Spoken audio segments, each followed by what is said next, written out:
Menominee Maroon sports broadcasts are brought to you by North Honda Motorsports, Esser Glass, Bayshore Credit Union, Riverside Auto, State Farm Insurance, Tony Furton Agent, Prestige Auto Body, Colonel K's Pasties, Farmers and Merchants Bank and Trust, State Farm Insurance, Brent Narrett Agent, Dexter's, Menominee County Federal Credit Union, Menards, Advanced Motors, Peshtigo National Bank, Menza and Zach Heating and Cooling, Kane Chevrolet Buick GMC, and Bayside Motorsports. And thank you, Joey. Good evening from Menominee, Michigan. That's right, Walton Blesh Field is where we're at. Again, another great Northern Conference matchup here on your Bay Cities radio dial. The Menominee Maroons hosting the Escanaba Eskimos. Looking forward to a fantastic game this evening. A little chilly here at Walton Blesh. There's a pretty good wind coming out of the northeast, so if you're heading on down here, bring a blanket. Wear your winter coat this evening. It's going to be a cold one here at Walton Blesh in Menominee. Parents night crowd on hand, so a pretty big crowd and a nice turnout here today with the Menominee Maroon Marching Band will be bringing us to the national anthem in about 20 minutes or so, as you do have a lot of time to come on down and cheer on your Menominee Maroons. Our pregame coverage brought to you by North Motorsports, the area's only full-line dealer of Honda, Can-Am, Ski-Doo, Sea-Doo, and Snapper outdoor products. From their friendly sales staff to their certified service technicians, they've got you covered. Visit North Motorsports at 3711 10th Street in Menominee or give them a call at 906-863-5592. Well, the Maroons, 5 wins, no losses on the regular season. They are 2-0 out of the Great Northern Conference, coming off of a big win over Kingsford, 27-24 last week, overcoming 4 turnovers as they had 6 fumbles, lost 3, then they had an interception as well, while the Escanaba Eskimos losing to Detroit Country Day this past Saturday. As that team, Country Day, number 1 in Division 4, they are ranked as Escanaba lost to them 26-0, bringing us to this contest with Escanaba 2 wins and 3 losses on the season. They're looking for their first Great Northern Conference win as they lost to Marquette a couple weeks ago, 21-28.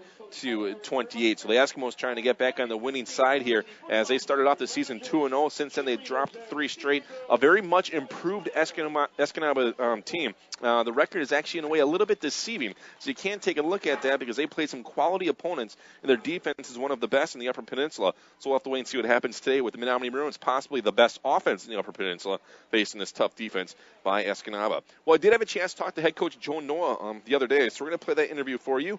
And when I come back, I'll have a little bit more pregame coverage, including your starting lineups. That's all coming your way right here on your Bay Cities radio dial. Esser Glass of Menominee has over 100 years of experience in the glass business. Visit the glazing contractors at Esser's for all your glass needs, such as general glass replacement in windows and frames, custom mirrors, insulated glass units, screen replacement, or frameless glass shower doors. Esser Glass is proud to be a Menominee Maroon sponsor in the community. Esser Glass at 821 7th Street in Menominee. Maroons, have a great season and good luck. Pre-game coverage here in your Bay Cities radio down. I'll be joined by head coach of your Menominee Maroons, Coach Joe Noah. Hey, Coach, thanks for taking the time and joining me here again, and congratulations on the big win over Kingsford. Hey, thanks a lot, Josh. It's a pleasure. Our kids really found a way to win. We were in quite a battle on Friday, and we were down most of the game, of course, and we were able to sustain ourselves in the third quarter, came back, fought back, and ended up getting the win. And, yeah. Yeah, it's really a testament to your team, and that's really signs of maturity and a good team to be down a lot and to overcome a lot of turnovers and to get the win. And people don't realize the win on the quality of opponent that you guys faced. A nemesis for the senior group and this Kingsford Flivver team. A very good, very well coached, and a well balanced team, and you guys fought extremely hard, and you came out with the victory by 3 points, 27-24. Yeah, there were a lot of things that were different on Friday. First of all, it was very warm. It was very hot. We tried not to do our kids in warm-ups, but it was a warm night. Secondly, when you turn the ball over once in a tight game, you get a little bit nervous when you put it out there 4 or 5 times. They all get magnified, as you could tell. I kept asking, "Are you sure it was only 4 turnovers?" I thought it was 6. So it was stressful, and obviously, and not because anyone wasn't running hard or putting forth the effort. The effort was 100%, but it just magnifies turnovers when you play good teams. And our kids were extremely resilient, and were able to, like I said, score enough to get the W. But a lot of things did not go our way, and you're right, they were resilient. And our kids were really angry at halftime. There was a couple things we had to go over, but I could barely keep them in the locker room. They wanted to get out. They were pretty upset and angry about the way things were going. And then we came out in the third quarter and had a really nice drive, and we got down to about 5 or 6, but then we fumbled again. So, and we just kept fighting back. So we definitely fought back and ended up getting the win just by sheer determination. Yeah, we can go back and take a look in the third quarter. You mentioned it. You had a nice drive. You fumbled the ball away. Your defense came out ready to play in the second half. They forced them to a 3-0. You got the ball back, had another nice drive, fumbled the ball away again. The defense came out, forced another 3-and-out at halftime, and they also created a turnover in the second half as well. So your defense against this team, I thought they played it extremely well. If you look at it, they only gave up 17 points. It was 24 points they scored, but 7 points really was against the offense and the fumble return.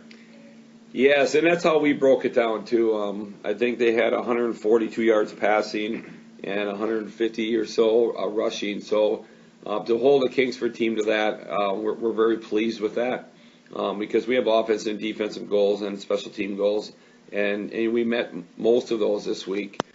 But yeah, we definitely have to stop turning the ball over, and maybe some of that's on me too. We have to make sure we spread the ball around and regroup and stay focused and call things that are conducive to the way the game is going. But overall, our defense, I thought, they definitely kept us in the game. They kept us in the game, and then when Nathan had that pick, was it late third quarter? That was a huge interception. Once again, spearheaded by our defense. We had good pressure. Tanner Mathias had a whale of a game. And that interception, we ended up getting points off of that. And our defense consistently, answered the bell. Yeah, the defense played extremely well. The whole entire defensive line won the battle in the trenches as they're in the backfield, making Brandon Kolakowski, the Kingston quarterback, running for his life the majority of the game. And he's one of the better passers in the Upper Peninsula. And you held him to 11 of 27 passing, 142 yards. But if you look at it, he had the big one was a screenplay for a touchdown. The majority of his passes were short dinks and dunks, and they're trying to set up the screen. Anything really down the field was off the mark or intercepted the one time. Yeah, everyone watches a lot of film.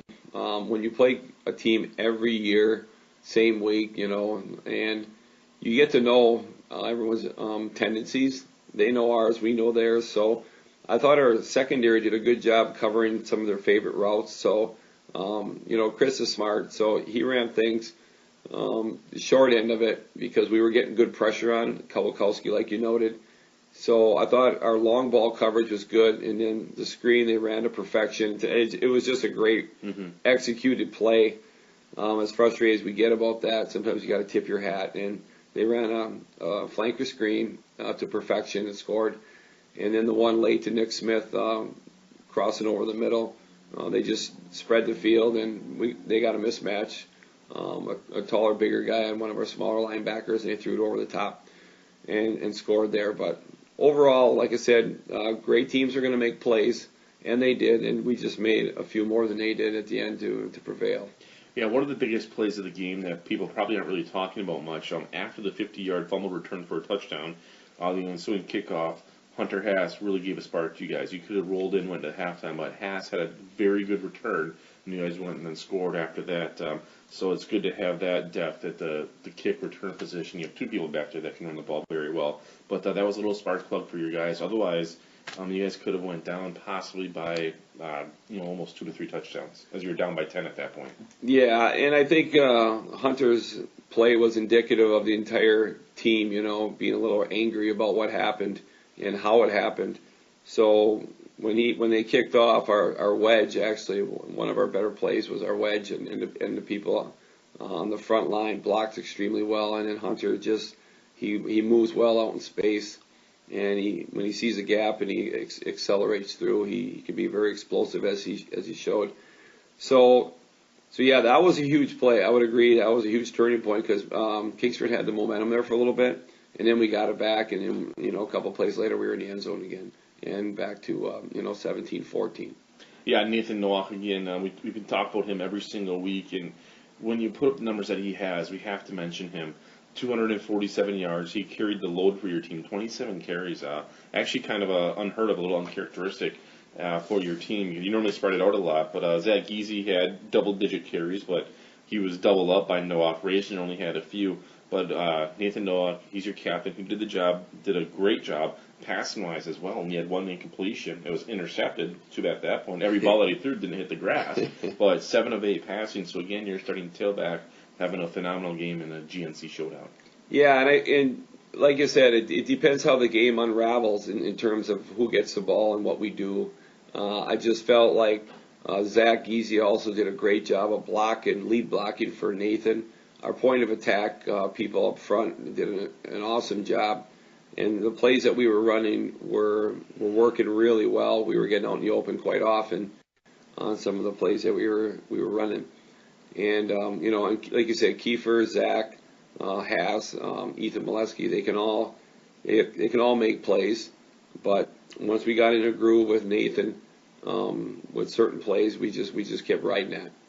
Yeah, the only blemish really on the whole stat sheet here, he was put up over 400 yards of offense. He only scored 27 points. If you look at it, that means turnovers. 4 turnovers in the game. You fumbled the ball 6 times. You lost 3 of them.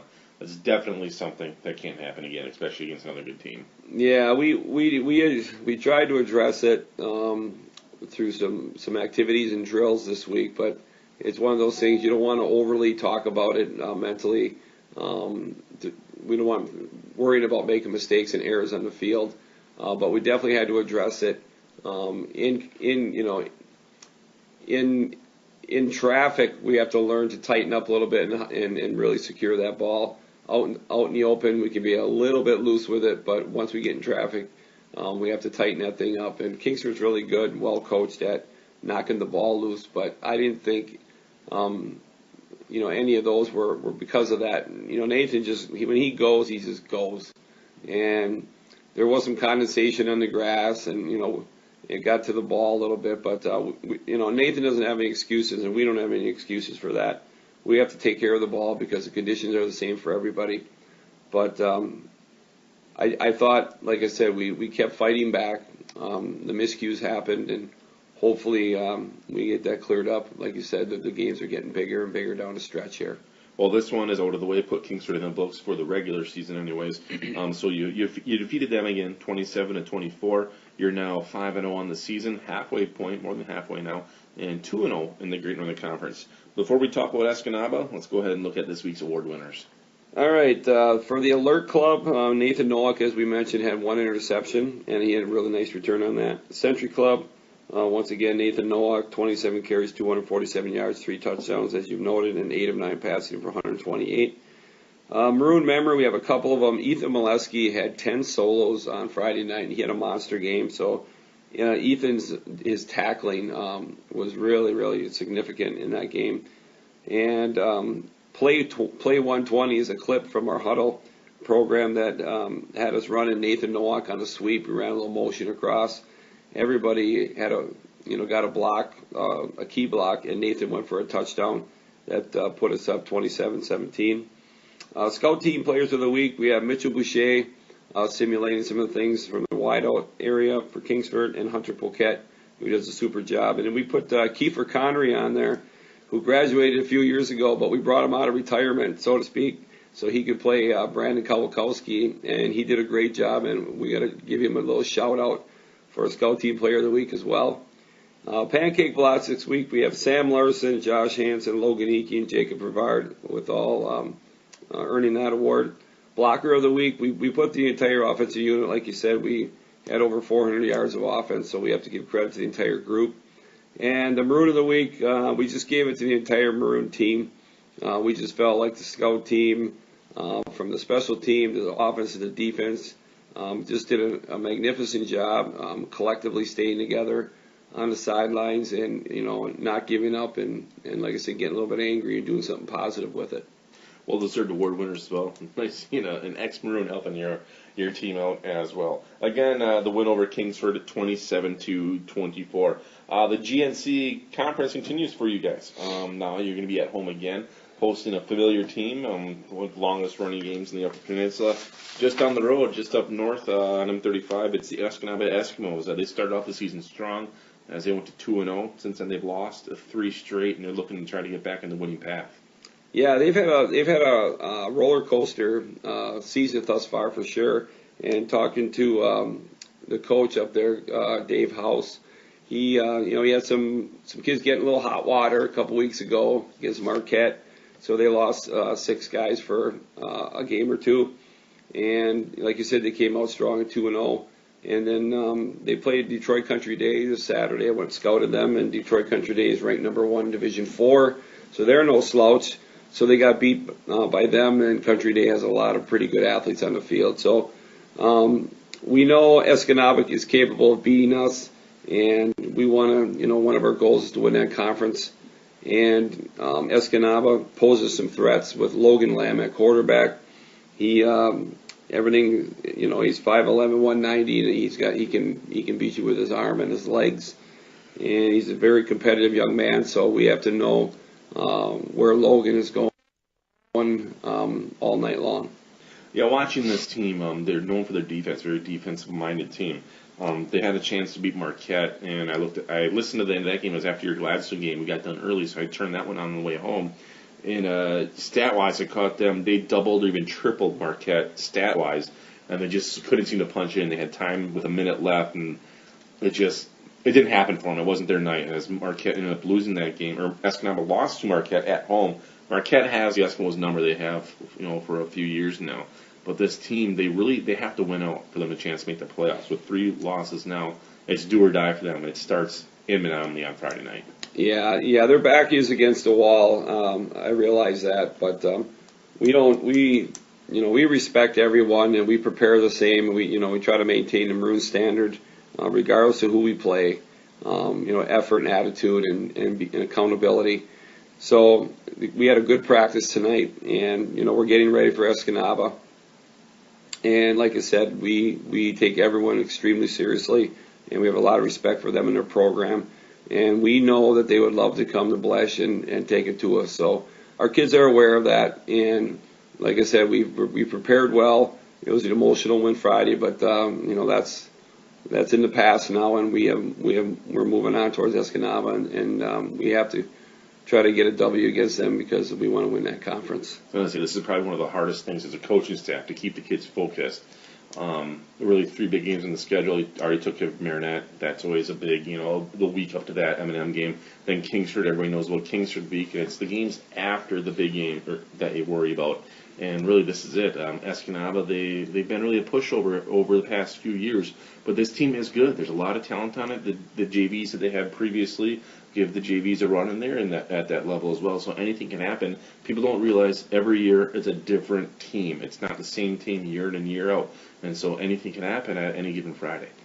Yeah, our JV, our current group of juniors, I think beat Esky right at the end last year in a real tight game. So as far as athletes on the field, they're very comparable to what we have. And like you said, it comes down to some chemistry and playing together as a group, and a lot of those intangibles that we try to work on.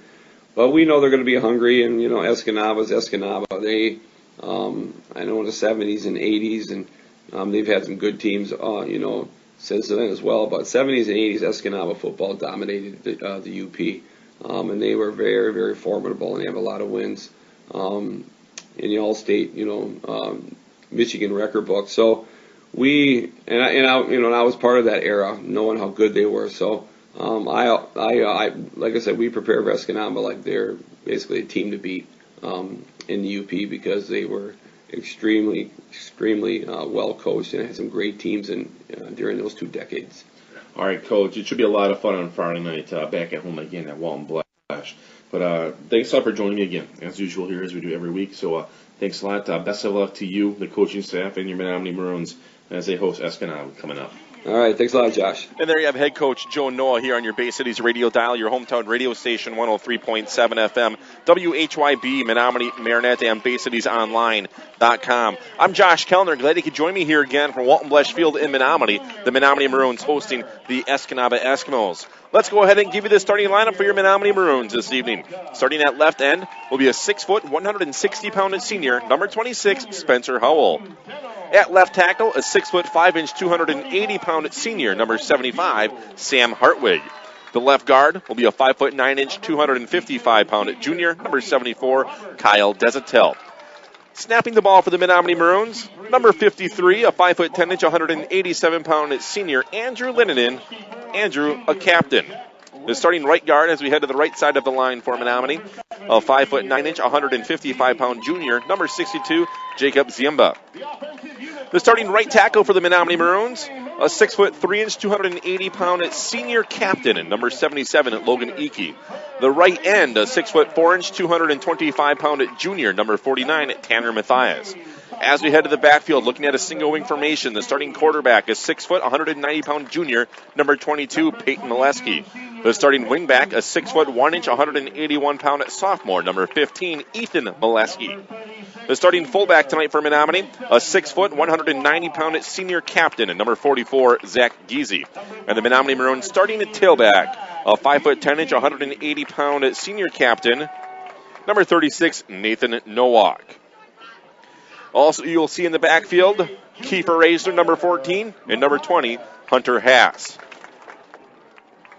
The last time the Eskimos beat the Menominee Maroons was back in 1998. 34-27 was the final up in Escanaba. That year, the Menominee Maroons won their first football state championship as they defeated Haslett 42-6. So 19 years in a row, the Menominee Maroons have won, or they've made the playoffs. That is. Last time that they haven't made the playoffs, 1995, where they finished 4-5. So a win tonight for the Menominee Maroons gives them 6 wins, and they are in the MHSAA playoffs.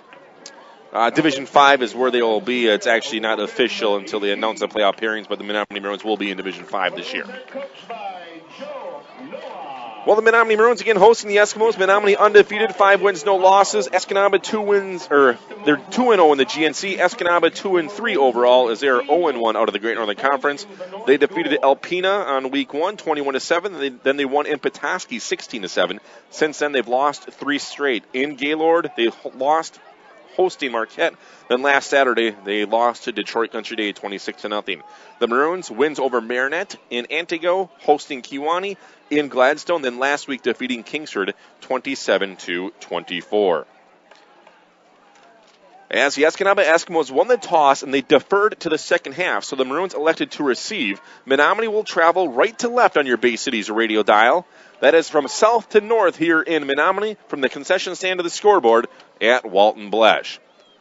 Back deep will be Kiefer Raisner and Hunter Haas for the Menominee Maroons. And to kick it off for Escanaba will be Paul Karn, as he has the ball teed up center of the field right at the 40-yard line. As we're moments away from being underway here at Walton Blesh, there's the approach, and it's a line drive squib kick. Rolling and rolling. Haas will then pick it up at his own 18-yard line. Haas to the 20, 25, and he's going to be stood up and brought down at about the 28-yard line. So that is where the Maroons will start, at the 28-yard line. Poor kick. I don't know if it was designed or not, but it was like a worm burner the length of the field, and it squibbed right past all of the upmen for the Menominee Maroons. Not a planned onside kick by any means. I think the kicker just missed it. And it'll be first down and 10 for Menominee. From their own 27-yard line is where they're going to officially spot the ball. And the Maroons will break cuddle. We'll have our eyes on Nathan Nowak. 800 yards rushing so far in the season for Nowak. 2 receivers left, 2 receivers wide to the right side as well as they spread it out. Giese and Nowak into the backfield. Nathan throws Ethan Molesky in motion. That's actually Peyton in motion from right to left. They want to run to the left side of Nathan Nowak. Nowak trying to get the edge, and he does to the 30. Nowak 35-yard line, spinning his way to the 40, dragging Eskimos to the 45-yard line. Nice strong run for Nathan Nowak. Awaiting the official spot, they might give him the 46.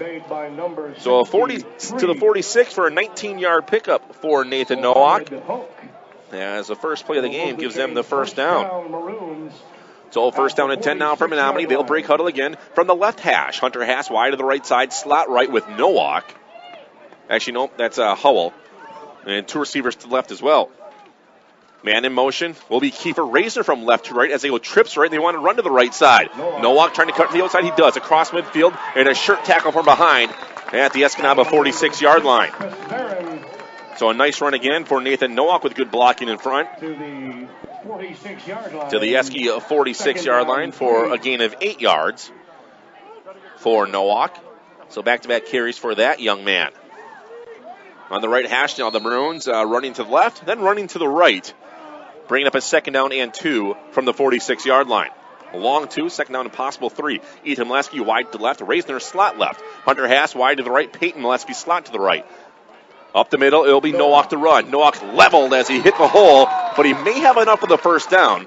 As the hole was created across the 45 to about the 44-yard line. Real close to the first down marker. I think he might be about a nose of the ball shy. They'll bring in the sticks and measure this one, as it was a gain of about 2 for Nathan Nowak, though we have to wait and see what the official call is when they bring in the measurements. No, they're not going to bring it in. They're going to say 3rd down and short for the Maroons. So Hunter Haas wide to the right, slot right, Howell, 2 receivers to the left as well. Nathan Nowak with Zach Giese right to his left. And it'll be Nowak. Nowak, quick pass, and he bobbled it in the air, and he actually caught his own pass. He wanted to do a pump fake, I believe, to Reisner, possibly not a pump fake, but he lost it when he threw it, and it actually fell right into his hands, and he might have lost a yard. So I'm going to say that was a loss of a yard with not an incomplete pass, just a rush for Nathan Nowak. And it looks like the Maroons will go for it here. 4th down and an official yard now at the 45-yard line. 2 receivers left, 2 to the right side. Zach Giese and Nathan Nowak in the backfield for Menominee. 7 people into the box for the Escanaba Eskimos, and it will be Nowak to run, Giese to block. Nowak gets the first down, diving his way forward, got past the first wave, then he was tripped up after a gain of a yard or 2 after that. So a gain of about 3 yards for Nathan Nowak. So a nice rush again for Nowak, but good blocking for Zach Giese that time up the middle. 5 carries so far for Nathan Nowak in this contest. 5 plays the Maroons have ran. They have a 1st down and 10 at the Escanaba 42-yard line. Hunter Haas wide to the right side. Howell slot right. Reisner slot left. Ethan Molesky wide to the left. Nowak and Giese into the backfield.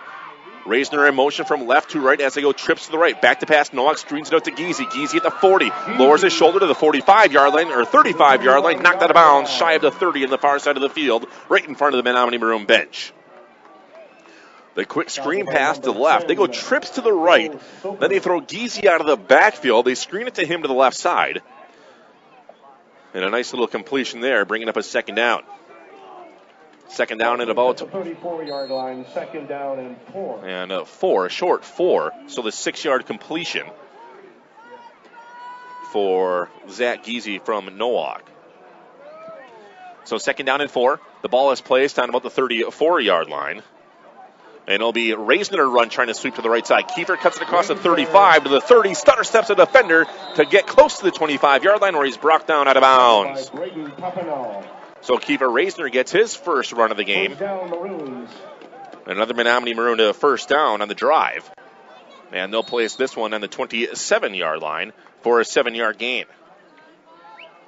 So the 7-yard gain for Kiefer Reisner. And now the Maroons, 1st down and 10. Getting a good drive here, 8:48 to go, 1st quarter. We are scoreless here on your Bay Cities radio dial. The first possession of the game for the Maroons. The Eskimos have yet to touch the ball. Ethan Molesky wide to the left. Nathan Nowak slot left. Slot to the right side for Menominee. It's going to be Peyton Molesky. Hunter Haas wide to the right. Peyton Molesky goes in motion from right to left, and we have a procedure penalty called on Menominee. One of the linemen must have moved a little bit. Didn't see the call. Must have been very slight, but it's going to be a 5-yard penalty on Menominee, the first penalty of the game. Marches him back 5 yards. So from the 27 back to the 32-yard line, 1st down and 15 for Menominee. The Maroons facing a very tough Escanaba defense, as they like to load up the box. And the Maroons know that, and they're spreading them out. 2 receivers left, 2 to the right side again. 1st down and 15 from the 32-yard line. Peyton Molesky in motion from right to left. 3 receivers to the right side. Reisner runs to run that way. Reisner looking for a hole. He'll cut it up now, and he'll be brought down shy of the original line of scrimmage. Gains about 4, maybe 5 yards, depending on the spot that they're going to give him. And they'll give him actually a gain of 5, so it'll be a 2nd down and 10. So a 5-yard pickup for Kiefer Reisner with Nathan Nowak blocking and leading the way to the 27-yard line. So second down and 10 now for Menominee. Hunter Haas wide to the right, Peyton Molesky slot right. 2 receivers to the left also for the Maroons. And it looks like now a defensive alignment jumped for Escanaba. When Nathan Nowak did a hard count, he jumped off, so a 5-yard penalty going Escanaba's way.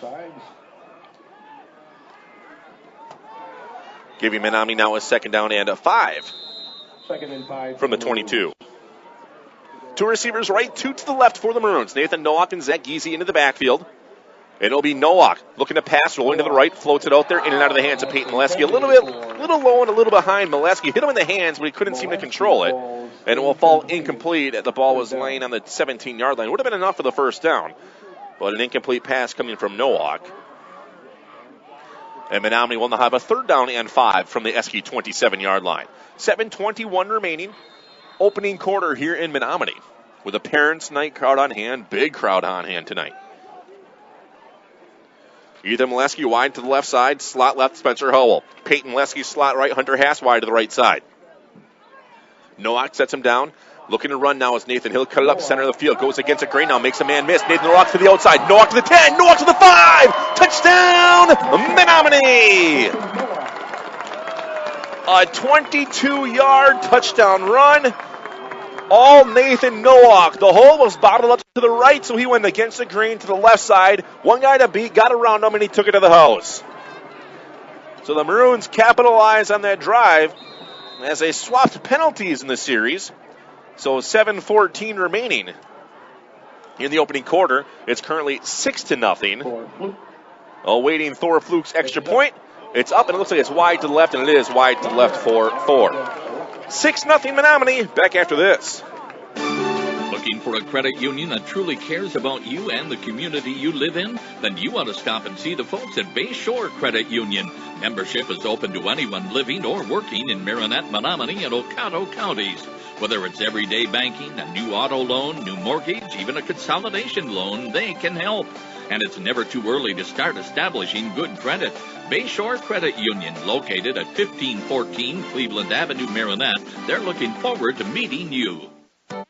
And back at it right here on your hometown radio station, 103.7 FM, WHYB, Menominee and Marinette, and BayCitiesOnline.com. Well, after a 22-yard touchdown run by Nathan Nowak, the Menominee Maroons go on top 6-0 as the extra point failed.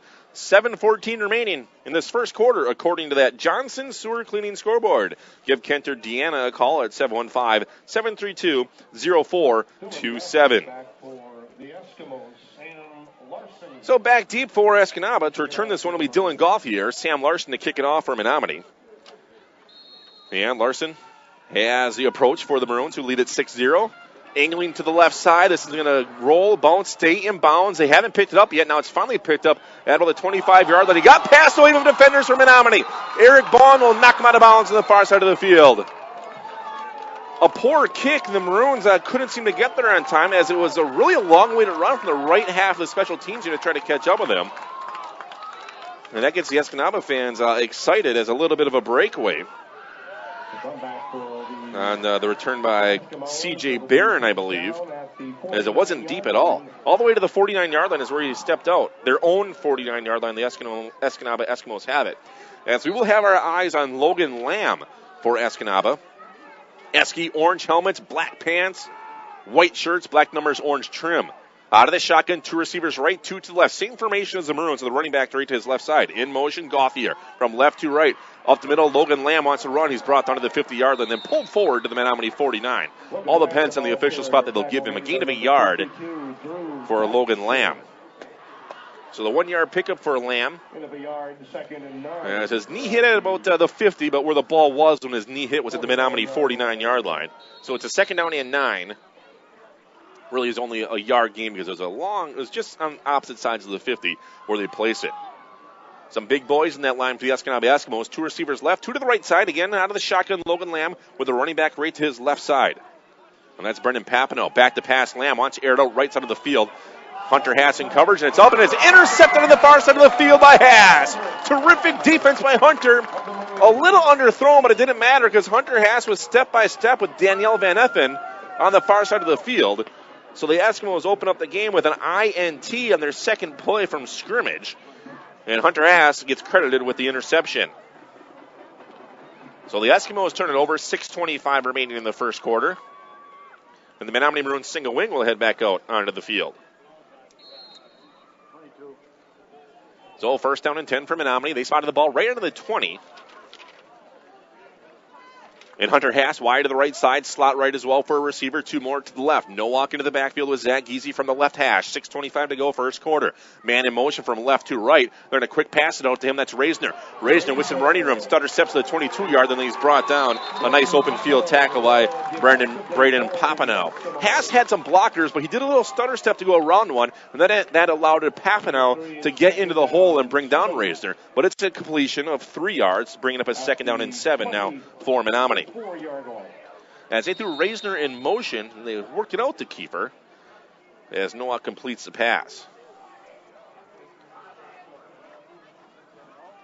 And now they'll have a second down and 7 from the 23-yard line. Their own 23. 2 receivers left, 2 to the right side. Nathan Nowak wants to run up the middle to the right side. And blowing up that play again is Braden Papineau. Leading the way through the hole was Zach Giese. Giese may have slipped because Papineau blew up Giese. Then he tackled Nowak high to bring him down. A gain of a couple for Nowak. A hard-fought 2 yards for Nathan Nowak. It'll be a third down and 5 at the 25-yard line. The Maroons have it. Their own 25. Ethan Molesky wide to the left side. Hunter Haas wide to the right. Peyton Molesky slot right. Kiefer Reisner slot left from the right hash. Third and 5 from their own 25-yard line. 5:14 to go here in this first quarter. Nathan Nowak with Zach Giese right to his right side. Giese throws in motion. Reisner from left to right. Back to pass. Nathan Nowak looks right. Now he'll zip it left side. Has his man. It's up. It's caught inside to the 50. It's Ethan Molesky to the 30, to the 20, to the 10, 5. Touchdown, Ethan Molesky.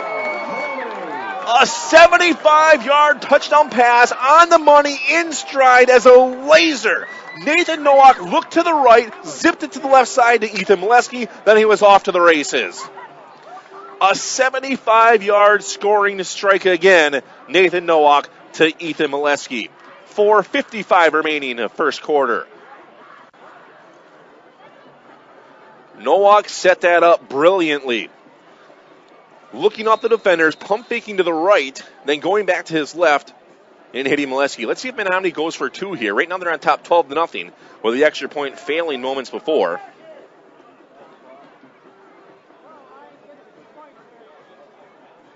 Well, what a play for Ethan Molesky and Nathan Nowak. They will go for 2. 2 receivers left, 2 to the right side. Nowak will have the call. Looking to run now is Nathan. He's going to cut it up. No, a flag will fly. He's still spinning. He did not get in yet, and forward progress will stop. We'll wait and see what the penalty flag is going to be. A holding penalty on Menominee, and the Eskimos will decline it. So 12-0 Maroons, 4:55 remaining, opening quarter, back after this. Life insurance is one of those subjects that makes people want to change the subject rather than admit they probably don't have enough. That's why State Farm agent Tony Furton focuses on how benefits of life insurance actually live on by asking people to think in terms of life without having to sell the house insurance or life without having to give up college insurance. Find out how the benefits of life insurance can live on for your family. Call State Farm agent Tony Furton in Menominee at 906-863-4464 and put the life back in life insurance.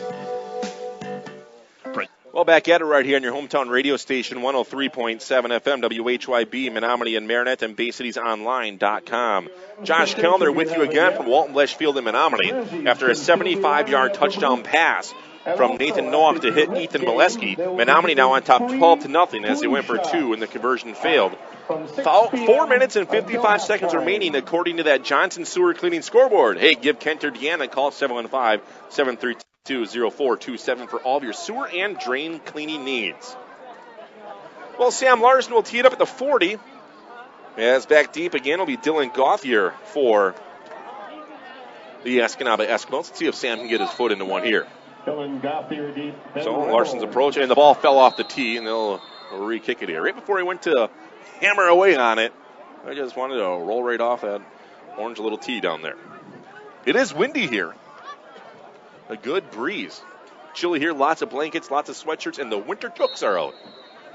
All right, here we go again. Sam Larson, his approach, angling to the left side, Fielded at about the 23-yard line by Braden Papanow. Papanow to the 30, trying to get the edge to the 35, and he's knocked out of bounds near the 40, right in front of the Menominee Maroon bench on that sideline. So a little bit better for Sam Larson. Going into the wind here, I believe. Crosswind here at Walton Blesh. First down and 10 right at the 40-yard line is where they're going to spot this one. Again, 12-0 Menominee. Eskimos ended their last series with an interception. They ran 2 plays, a 1-yard rush, then an interception by Hunter Haas. 2 receivers right, 2 to the left. Actually, 1 to the right now, 3 to the left. Out of the shotgun again, Logan Lamb. Lamb wants to run directly up the middle. He'll pass the first wave of defenders. Now trying to bounce to the outside. He's cut up now. 2 Maroon defenders run into each other across the 50 to the 45-yard line. Logan Lamb brought down by Hunter Schomer of the Menominee Maroons. All the way to the Menominee 45-yard line for a gain of 15 yards. So a 15-yard run for the Escanaba Eskimos and Logan Lamb. Nice run for that young man. The Eskimos ride Logan Lamb, 5'11", 190 pounds. Wide to the right side, Van Effen slot right as well with a wing on the left. Out of the shotgun again will be Lamb. Right to his left side is Braden Papanow. In motion from right to left. They're going to hand it off to him. Coming on my way will be Tyler Willett. And Willett, big block to the 40-yard line to the 38-yard line. As Tyler Willett got behind a nice block attempt created by Braden Papanow. Adam Beiersdorf on the tackle for a 5-yard pickup for Willett. His first carry of the game. Bringing up a second down for the Eskimos at the Menominee 40-yard line. 39 to 40-yard line. It's on the Menominee side of the 40. So we'll mark it down as a 39 here on the book. Wide to the right side, Van Effen will go. Coming my way wide to the left will be Punzel. Now they'll go trips left, 1 receiver to the right. Out of the shotgun again, Logan Lamb. Papanow right to his left side. Lamb wants to run up the middle again. Lamb will be pulled backwards after gain a yard. It's a Menominee Maroon defensive front all over Logan Lamb. Justin Castor credited the tackle that time for the Menominee Maroons. It's third down. We'll give him a gain of a yard, but really not much for Logan Lamb going up the middle. Third down and 5 for the Eskimos on the Menominee 39-yard line. So the Maroon defense going to try to force a 3-and-out here after they got that long 15-yard first down before. But it's third down. Third down and 5, 3 receivers left, 1 to the right side. Again out of the shotgun, Logan Lamb checking over the Menominee Maroon defense. Logan Lamb looks at the screen. He'll pass it up, zip it left side, and it's off, and it's nearly intercepted by Ethan Molesky. Molesky laid out for it from his safety position. Kiefer Raisner there in coverage as well. Molesky dove for it, went on his palms, and as he fell to the ground, he couldn't seem to control it. And the pass will drop incomplete. It's fourth down. Van Effen had a nice touch there. Raisner doing a good job defensively because he had his eye on Tyler Willett, who was set out as a screen, with Ethan Molesky then coming to help from his safety spot. Jumped the route. That one fell incomplete. So fourth down and 5 for the Escanaba Eskimos. Trips left again. Van Effen wide to the right side. Lamb out of the shotgun. 3 minutes remaining first quarter. The Maroons lead at 12-0. Lamb, 2-step drop, back to pass. Looks left, wants to air it out right side of the field, and he overshot his intended receiver. Nathan Nowak in coverage on the far side. The receiver fell down, but it was well over his head trying to find Van Effen as he went wide right. Van Effen, 6'4", working against Nathan Nowak, who's 5'10", so the 6-inch difference there. And they couldn't capitalize on it. The pass will sail incomplete, and the Eskimos will turn it over on downs. So we'll flip things over now. Take a look at your Menominee Maroon offense. Again, they just had a 75-yard scoring net strike from Nathan Nowak to hit Ethan Molesky. And now they'll go with a single wing formation. Power to the right side from their own 39-yard line. Ethan Molesky, the wing to the right side. Nowak wants to run to the right side. He's brought down to the backfield. Papanow blew up that play. No one blocked Papanow, and he went right through on the left tackle. Loss of a couple yards. Back to the 37-yard line. So a 2-yard loss 37-yard line for Nathan Nowak. Back to the 37. 2:33 remaining first quarter here from Walton Blesh Field in Menominee. As Hunter Haas runs into play, Andrew Lennon, the Menominee Maroon senior captain, the center to snap the ball. Hunter Haas, a wing to the right side from the right hash from their own 37-yard line. Nowak and Raisner into the backfield for Menominee. Actually, Geezy. Geezy to block. Nowak trying to get the edge, and he cannot do so. He may have lost the yard again. That's Hunter View on the tackle for the Escanaba Eskimos as the Maroons single wing cannot seal the edge, and it'll be a third down as another loss for Menominee. So a loss of a yard. Back-to-back rushes out of the single wing. That time they tried to go to the left. So third down and a 13 for Menominee, back at their own 36-yard line. So we're going to keep it 37. Single wing formation again. Power to the right side of Ethan Molesky. Third down and 13 from their own at 36. Noah, couple hard cones. Fakes the hand up. Back to pass to Nathan. Center of the field. Trying to fight Ethan Molesky. It's overshot him and falls incomplete. Triple coverage down there as C.J. Barron went off his fingertips. A deep safety. And it will be fourth down for Menominee with 93 seconds remaining in this first quarter. They lead at 12-0. So the incomplete pass for Nowak. As Nathan is 3 of 5 now today, 84 yards and a touchdown. The Maroons line up to quick kick this one away, or to punt it away, I should say. They really line up in a punt formation now. With it being 4th and 13. Two people back to return this one for Escanaba, standing on their own 40-yard line. As Nowak is the tailback and the punter. And the Maroons will spread it out. Eskimos kind of look a little confused. And now they'll drop person back, and Nowak will punt this one away. This one's angling and out of bounds, way out of bounds. Let's see where they're going to spot this one. They're still walking it off. And still walking it off. They're in a spot at the 44-yard line. It's not that good of a punt for Nowak. And the Eskimos will take over first down and 10 at their own 44-yard line. So first down and 10 now for Escanaba with Menominee on top 12-0. A minute and a half remaining here in this first quarter. I'd like to thank Pletchik Fabricating and Crane Rental, taking care of your steel fabricating, crane service, specialized transportation, and equipment moving needs for over 25 years. Located right here in the Menominee-Marinette area. Two receivers to the left, one in motion from left to right.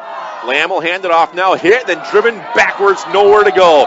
Sam Larson is there for Menominee. Also there, Drew Baxter for the Maroons. And Zach Geezy to clean it up as well, as Braden Papineau had nowhere to go and loses about 3 yards. His first carry of the game. It'll be his 2nd and 13 now, back to the 40. As issuing in the play now will be, or Logan Lamb has a call from head coach Dave Howes. Van Effen wide to the right side, slot right, Tyler Willett coming my way. Wide to the left will be Josh Simmons. Slot left as well for Willett. Actually, not Willett. Slot left is going to be Gauthier. Out of the shotgun again. Lamb back to pass, looking Van Effen's way. Crossing over for Van Effen. Hit, hammered, and brought down as soon as he caught the ball by Peyton Molesky. Terrific play by Peyton Molesky. Lamb just came on the parallel to the line of scrimmage. Lamb hit him right away, but Peyton Molesky was in coverage on the slot receiver. And he blew up that play to make them lose 2 yards back to the 39-yard line. They're taking from the 38-yard line with 25 seconds remaining here in this first quarter. So a 2-yard loss in that pass play on Logan Lamb's first completion of the game. So third down and a 16 from the 38. Two receivers right, two to the left. 10 seconds to go, second quarter. Lamb back to pass again. Logan zips it left side of the field, has his man. It's up and it's caught at the 50-yard line. He's tackled immediately. About 4 yards shy of that first down marker, as this time he fed it to Brandon Punzel, and that will expire the first quarter. So it's Menominee 12, Escanaba nothing at the end of one. Back after this in your Bay City's radio dial. Prestige Auto Body and Truck Repair has over 25 years of experience to make your repairs fast, easy, and worry-free. With around-the-clock towing, electronic estimating, early drop-off, pickup, delivery, and the comfort of knowing Prestige Auto Body and Truck Repair is an iCar Gold Class shop, one of only 25 in the state. Located on the corner of Highway 64 and 180 in Marinette. Call 715-732-4544. That's 715-732-4544 to get your estimate today. Prestige Auto Body and Truck Repair. They take the worry out of your collision repair. Stop in at Colonel K's Pasties to get a taste of the UP. Choose from their large variety of delicious homemade pasties, fresh or frozen. Homemade soups made daily. Coffee of the day and their amazing soft serve ice cream. Make Colonel K's your breakfast, lunch, or dinner. Dine in, pick up, or drive through. You can't go wrong when you choose Colonel K's. Colonel K's Pasties, located on 10th Street in Menominee. The friendly food shaped like a smile. Stop in and pick up or drive through today. And back in right here on your hometown radio station, 103.7 FM, WHYB, Menominee, Marinette, and BayCitiesOnline.com. Fourth down for the Escanaba Eskimos on their side of the 50-yard line at the 49. They're going to line up to punt this one away to start the second quarter. Menominee leads at 12-0. Line drive wobbly kick. This one goes out of bounds. It landed out of bounds at about the 33-yard line. That's where they're going to see where they spot it on that far side of the field. Still walking it off. They'll put it right at the 35, it looks like. But 12-0 end of one. Off at the 35-yard line. First down, Menominee. It's first down and 10 Menominee at the 35. As the Eskimos punted away. They had a nice pass play before to pick up 12 yards, but not enough. So first down and 10 from their own 35, 5 seconds into this second quarter. Single wing formation, power to the right side.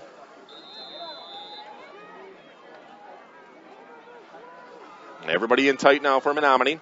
Up the middle, Nathan Nowak. Nowak pushing his way, still on his feet, driving his way to the 40, then pushed backwards as he gets to about the 41-yard line. That time had a nice little blocking route in front of him. And he'll gain about 7 yards, it looks like. Second and 3. Second down and 4, again, of 6, we'll say. So a 6-yard gain for Nathan Nowak. And they'll be at the 41. Wing formation to the left side with Hunter Haas. Up the middle again, Nowak.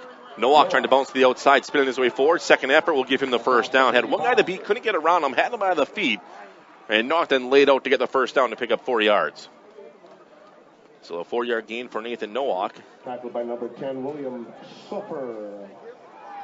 It'll be a first down and 10 at the 45-yard line. The Maroons coming out of the single wing their past 2 series. And this time a wing power to the right side with Nathan Nowak. And Zach Giese into the backfield for Menominee. Nowak sets him down to the 3-point stance. Giese wants to run up the middle. Giese across the 50-yard line to the 49. So a nice hard run for Zach Giese. Giese gets to the hole so fast, streaks his way forward, drags a few Eskimos with him. As he officially gains 5 yards, bringing up a second down and 5. So a 5-yard pickup for Zach Giese. His first carry of the game. Into Escanaba territory, 10.5 minutes remaining in this opening half. Wing to the left side. Papanow shows blitz. Giese up the middle now. And Zach Giese has a first down, keeping the feet moving, shy of the 40 to the 42-yard line. So nice run for Zach Giese. As Giese picks up 9 yards all the way to the 41. So a 9-yard pickup for Zach Giese with back-to-back carries for him. So first down and 10 Menominee. At the 41. Wing formation again, power to the right side. Everybody in tight, up the middle. Kiefer Reisner. Reisner wants to run. Bobbled the snap, but he got control on it immediately and took it to about the 36. Tackled by Jack Lynch. As Jack Lynch on the tackle for the Escanaba Eskimos, as Reisner now picks up 5 yards for Menominee. Kiefer's third carry of the game as head coach Joe Noah mixing it up now. Kiefer Reisner, 11 carries so far today. He had 27 against Kingsford last week. Not what Coach Noah likes to do. He likes to spread around so the people don't get beat up as much. Second down and 5 from the 36. Up the middle, it'll be Reisner. Reisner trying to bounce to the outside now, and he's tripped up and brought down to the line of scrimmage. Yeah, it's through the hole right away for Escanaba. It was Cody Roberts. And no gain on that play. It'll bring up a third down and 5 now for the Maroons. So third down and 5 at the Esky 36-yard line. And they'll break huddle. Wing power to the right side. Everybody in tight for the Maroons from the center of the field. And it looked like the Eskimos possibly jump, but they did not get over the line. Nowak bootlegging to the right, wants a pass, throws it high in there for Ethan Molesky, and Molesky couldn't seem to haul it in. Had a couple steps in the defender, jumped up, and it went off his fingertips, tried to go over the shoulder, and Molesky just couldn't seem to hold on, and that will stop the clock, 8:47 remaining here in the second quarter on the incomplete pass by Nathan Nowak. So fourth down and 5 with 8:47 remaining. The play was set up nicely. Just couldn't capitalize. Wing to the right side. Everybody in tight again with the Maroons on this 4th and 5 from the Esky 36-yard line. Nowak back to pass, looks right, now wants to go to the left side. He'll run it. Nowak trying to get the first down. He does with second effort.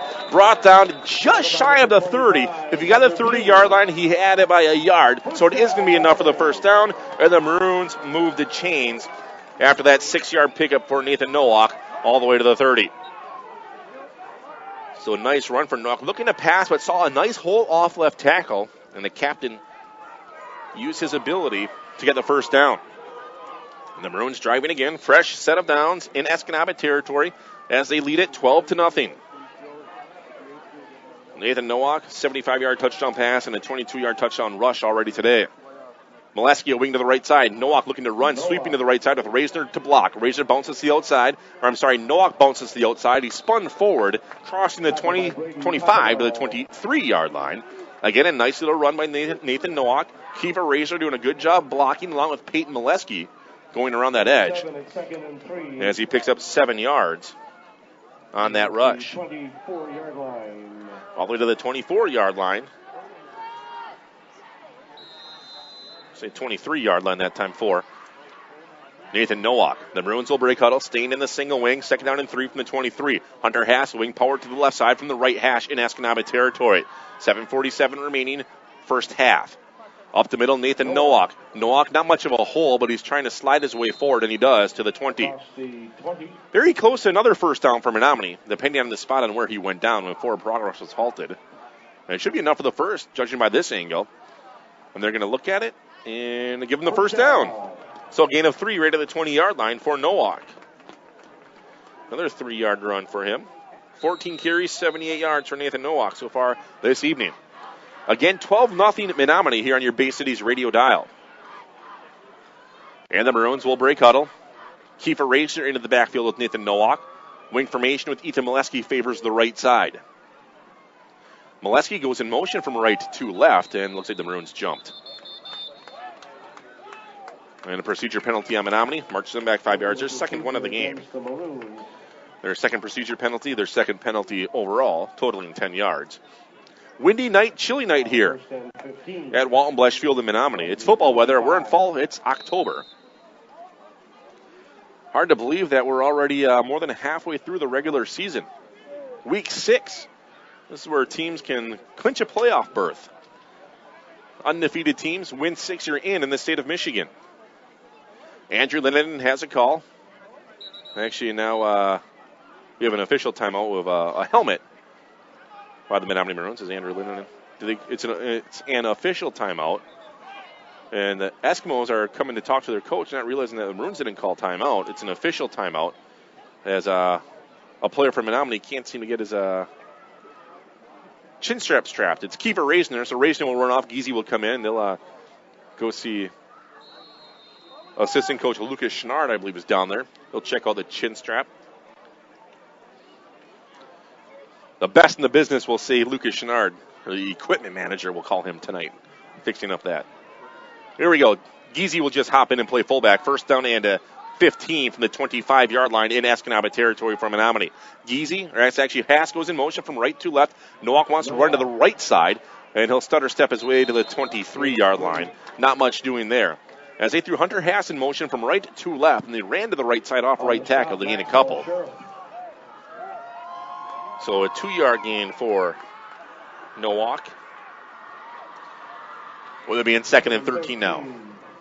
6 minutes, 10 seconds to go. Standing right here in this opening half with Menominee on top 12-0. So the Maroons will break huddle. Wing formation, power to the right side with Ethan Molesky. Giese and Nowak into the backfield for Menominee. At the 23-yard line. In motion from right to left will be Ethan Molesky. Nowak fakes a run, wants to pass over the middle, overshot Tanner Mathias. As did the little fake run and wanted to float it out to Mathias, and he overshot him. It was open. Mathias had 2 steps in the nearest defender, and William Soper, but the pass will fall incomplete. Tough throwing today for both teams, even kicking everything the ball goes in the air. With this wind, kicking off, punting, it hasn't been a real good, a big wind, a crosswind here in Menominee today. So third down on the way, third down and a 13 at the 23-yard line in Escanaba territory now for the Maroons. Wing to the right side, everybody in tight. Nowak bootlegging to the right side, back to pass, pump fake once. Throw it to Hunter Haas, and Haas called it in with one hand to the 5. Dives in, touchdown, Menominee. Somehow Hunter Haas pulled in that pass. Nowak did a pump fake. Then he overled Haas by too much. Haas leaned way out, stuck it out there, caught it on the palm of the hand, did a spin move, and got into the end zone. A 23-yard touchdown pass. Hunter Haas will thank Nathan Nowak for hauling that one in. What a grab that time for Haas. His first completion of the game, or his first reception of the game. As Thor Fluke's extra point is up, and it is good. 5:34 to go, second quarter. Menominee 19, Escanaba nothing. Back after this. Merchants Bank and Trust offers a variety of loan programs, vehicle loans, personal loans, and commercial loans. They do real estate mortgages, offer home equity options, and work with government loan programs. Farmers and Merchants Bank and Trust is here to serve you in 3 locations: Ludington Street in Marinette, Roosevelt Road in Marinette, and Highway 141 in Crivets. They can show you how to make your banking life easier, save you time, and save you money. Contact them today. Farmers and Merchants Bank and Trust, member FDIC. And back at it right here on your hometown radio station, 103.7 FM, WHYB, Menominee and Marinette. A 23-yard touchdown pass as Nathan Nowak hits Hunter Haas for the Menominee Maroons, and Thor Fluke's extra point being good.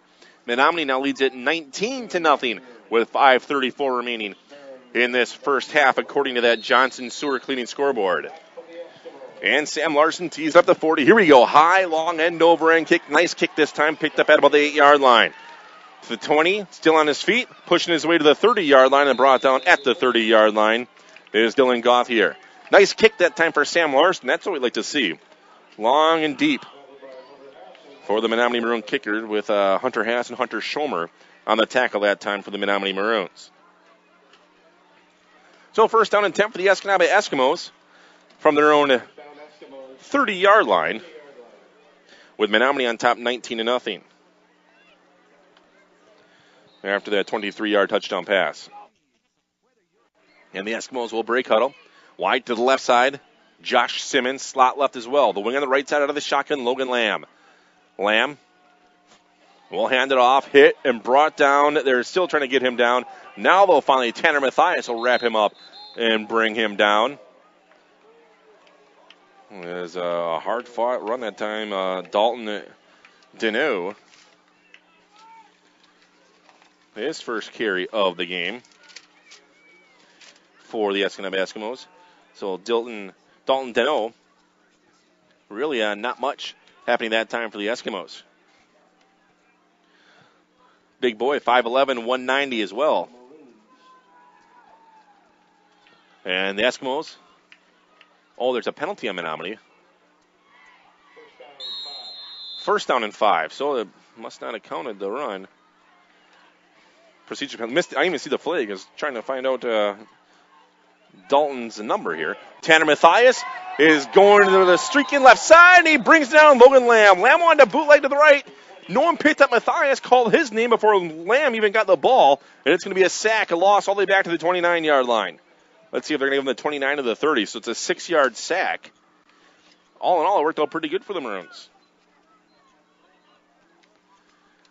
So 6 yards lost on that. As Logan Lamb nowhere to go. Second down and 11, back to the 29-yard line now for Escanaba. The Maroons lead this one 19-0, 4:33 to go. Here in this second quarter. Wide to the left side, Punzel will set things. Slot left as well with Papineau. 2 receivers to the right, out of the shotgun. It'll be Logan Lamb again. Right to his right side, it'll be Deneau. And Deneau will get the call, and he's gobbled up and brought down immediately at the line of scrimmage. So Deneau nowhere to go. You can hear the hit all the way up here. The Maroons hitting hard down below again.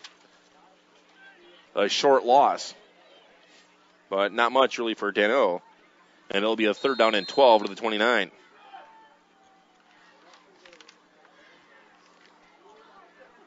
So third down and 12. And two receivers to the right, two to the left. Lamb out of the shotgun again. Back to pass, floats it to the right side, and it's up, and it's incomplete. Overshot his intended receiver, Tyler Willett. Nathan Nowak in terrific coverage again with him, hip for hip. Nowak might have even got a finger on the ball and then incompletion. And with 3:43 to go, the Eskimos should have to punt this one away. So another incomplete pass. The Eskimos' total offense of 13 yards this evening. Ethan Molesky back at his own 37-yard line as we await the punt coming here, I believe, from Lamb. And it's up, and it's nearly blocked. It was actually partially blocked, angling out of bounds. Well, not angling, but Van Effen will jump on it at his own 48-yard line. I was going to say, it looked like it was going to be blocked, and the official did say it was blocked. It wasn't like a block that you would normally see where the ball goes nowhere, just enough to get a finger on it to shade it away. But it's first down and 10 Menominee at the 47-yard line in Escanaba territory, so good field position for the Maroons. So first down and 10 for Menominee. Put their offense back on the field after they just scored on a 23-yard touchdown pass from Nowak to hit Hunter Haas. Two receivers right, two to the left as they spread it out again. Nowak and Giese into the backfield, 3:36 to go, second quarter. 19-0, they lead it.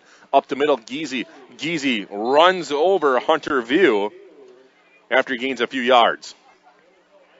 So nice run for Giese. You can hear that pop all the way up here in the press box. So second down and at 7. After a hard fought, we'll say 3 yards.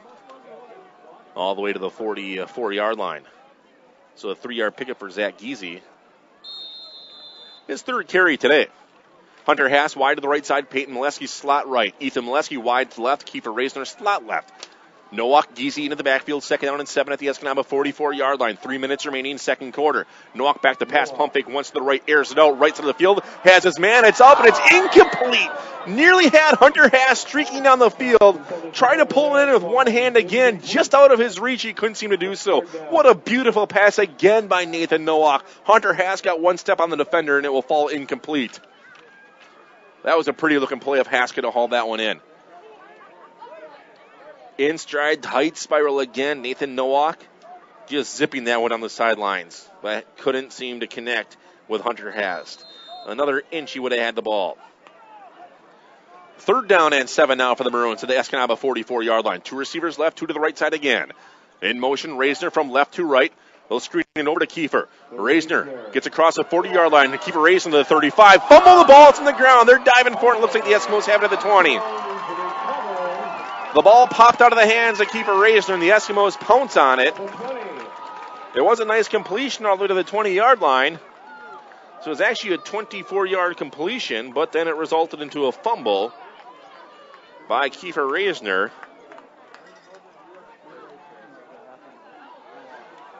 So the Maroons have their first turnover of the game.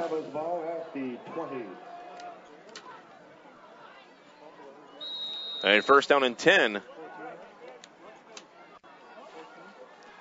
Coming up here for the Escanaba Eskimos from the 20-yard line. 2:50 remaining. Second quarter. Man in motion from left to right. Logan Lamb has a snap. He wants to run. Makes the first guy miss, and the rest of the Maroons come up and they gobble him up at the 23. They might give him the 24-yard line. He was hit in the backfield. Well, they couldn't seem to pull him down. And now a timeout called, I believe, by the Maroons. It is going to be the Maroons taking the timeout. 2:36 remaining here in this second quarter. Menominee 19, Escanaba nothing. Back after this. Let me tell you, Advanced Motors, located in Coleman, has AMSOIL for all your motorcycle, ATV, marine, and vehicle needs. AMSOIL, the first in synthetics. Are you or your student moving? Advanced Motors, a U-Haul dealer, also carries packing and moving supplies for all your needs. Stop in or call today at 920-897-2677. That's 920-897-2677. Whew, that's right. And back at it right here in your hometown radio station, 103.7 FM. I'd like to thank Anderson Kell Funeral Home, located in Menominee, probably supporting the Menominee Maroons. Eckmeyer Heating and Sheet Metal at 1212 18th Ave. That's Eckmeyer Heating and Sheet Metal. And Kane Chevrolet, Buick GMC, Oconto, and Marinette. All participating sponsors allowing me to bring you this evening's contest. Well, second down on the way for the Eskimos. Second down and 6 from their own 24-yard line. 2 receivers left, 2 to the right side. Logan Lamb out of the shotgun. Lamb, 2-step drop, back to pass, throws over the middle. It's up, tipped, and intercepted by Nowak. Nowak to the 20, 35-yard line. Nowak to the 30. Nowak knocked out of bounds out of the 17-yard line. It was tipped by Ethan Molesky over the head of the intended receiver, Danielle Van Eppen, then Nathan Nowak. All right, sounds like we're back on the air here on your Bay Cities radio dial. Time Warner Cable lost our internet connection. We apologize for that. And we're back on, ready to go. It's first down and goal at the 1-yard line, 32 seconds remaining after a 4-yard run by Nathan Nowak. You missed a couple plays. I don't know when we went off the air, but there's a timeout called in there as well. Second and goal for the Maroons. Zach Giese up the middle. Giese spinning his way forward, very close to the end zone, waiting for the call. Touchdown, Menominee. 1-yard touchdown run for Zach Giese with 18 seconds remaining in this opening half. It is now 25-0 as we await the extra point. So we await Zach Giese. Let's see. I got all my stats in a row here with a 1-yard touchdown run. As we await Thor Fluke's extra point. Snap is there. The hold. The kick is blocked. So 18 seconds to go, second quarter. It is Menominee 25, Escanaba nothing. Back after this. Peshtigo National Bank, your locally owned independent community bank, supports all local high school sports. Since opening in 1901, they've grown to 5 locations in Peshtigo, Coleman, Oconto Falls, Gillett, and Marinette. Hometown banking with your neighbors and friends, Peshtigo National Bank has proudly served the community for over 100 years. Locally owned community banks support and help fund local projects. Keep your banking local and speak with a representative today. Good luck to all area high school teams from Peshtigo National Bank, member FDIC. Well, after a 1-yard touchdown run by Zach Giese, the Menominee Maroons on top 25-0 as the extra point was blocked. So 25-0 with 18 seconds remaining according to that Johnson Sewer Cleaning scoreboard. Give Kenter Deanna a call at 715-732-0427. Yeah, technical difficulties there. After the interception, I guess, we went off the air. I do not know if we go off the air unless someone contacts me. And we got contacted by a few people. And you got enough to hear the touchdown run, as there's a timeout called in there as well. You might have missed a few short little carries. Sam Larson, long end over end kick. This bounces at the 15, rolling to the 10, still rolling, and it's finally picked up at the 10-yard line, and he's brought down at the 6-yard line. Sam Larson, the kicker, streaked 44 yards down the field to bring down Dylan Gauthier. With 15 seconds remaining, the Eskimos have it first and 10. They'll spot it at the 8-yard line. So the 1-yard touchdown run again by Zach Giese. His first touchdown run of the game. He's got 5 carries for just 21 yards. Let's see what the Eskimos do here, if they'll just down it with 15 seconds remaining, with it being 25-0. So Van Effen wide to the right side, slot right, 2 receivers to the left. Logan Lamb out of the shotgun again with Braden Papinow, the running back, right to his right side. Lamb wants to run off right tackle, and he'll be brought down immediately right at the line of scrimmage. And a flag will fly in as Papinow had a late hit on Tanner Mathias. Mathias was looking at Lamb, was laying on the ground, then Papinow came up and blindside and knocked him down. Both kids popped right up, and Papinow did apologize to him, gave him a pat on the back, and they threw the flag half the distance to the goal line. No gain, no loss on that rush by Logan Lamb. And this will mark it back to the 3-yard line. So very close here. If you look at it for the Escanaba Eskimos, they want to try to get out of here. 10 seconds remaining. It might actually be too far back for them to even take a knee. They have to run a play here. 2 receivers to the right, 2 to the left side. Logan Lamb out of the shotgun. Papinow right to his right side. And now we have... I guess they do run the clock. I misread that. So they do run the clock, and that'll end the first half. So they do not have to run another play. So the half expires. It is Menominee 25, Escanaba nothing. I'll take a quick break. Back after this. Renza and Zach, your local Tempstar dealer. Experts in heating, cooling, and sheet metal. Fully insured in Michigan and Wisconsin. Wisconsin, for your residential, commercial, and light industrial needs. Serving all brands, installation in new construction and remodels, along with preventative furnace and air conditioner maintenance. 24-hour emergency service available. Check out their website to see a full list of services offered at menzaandzac.com, located at 60 Water Street in Marinette.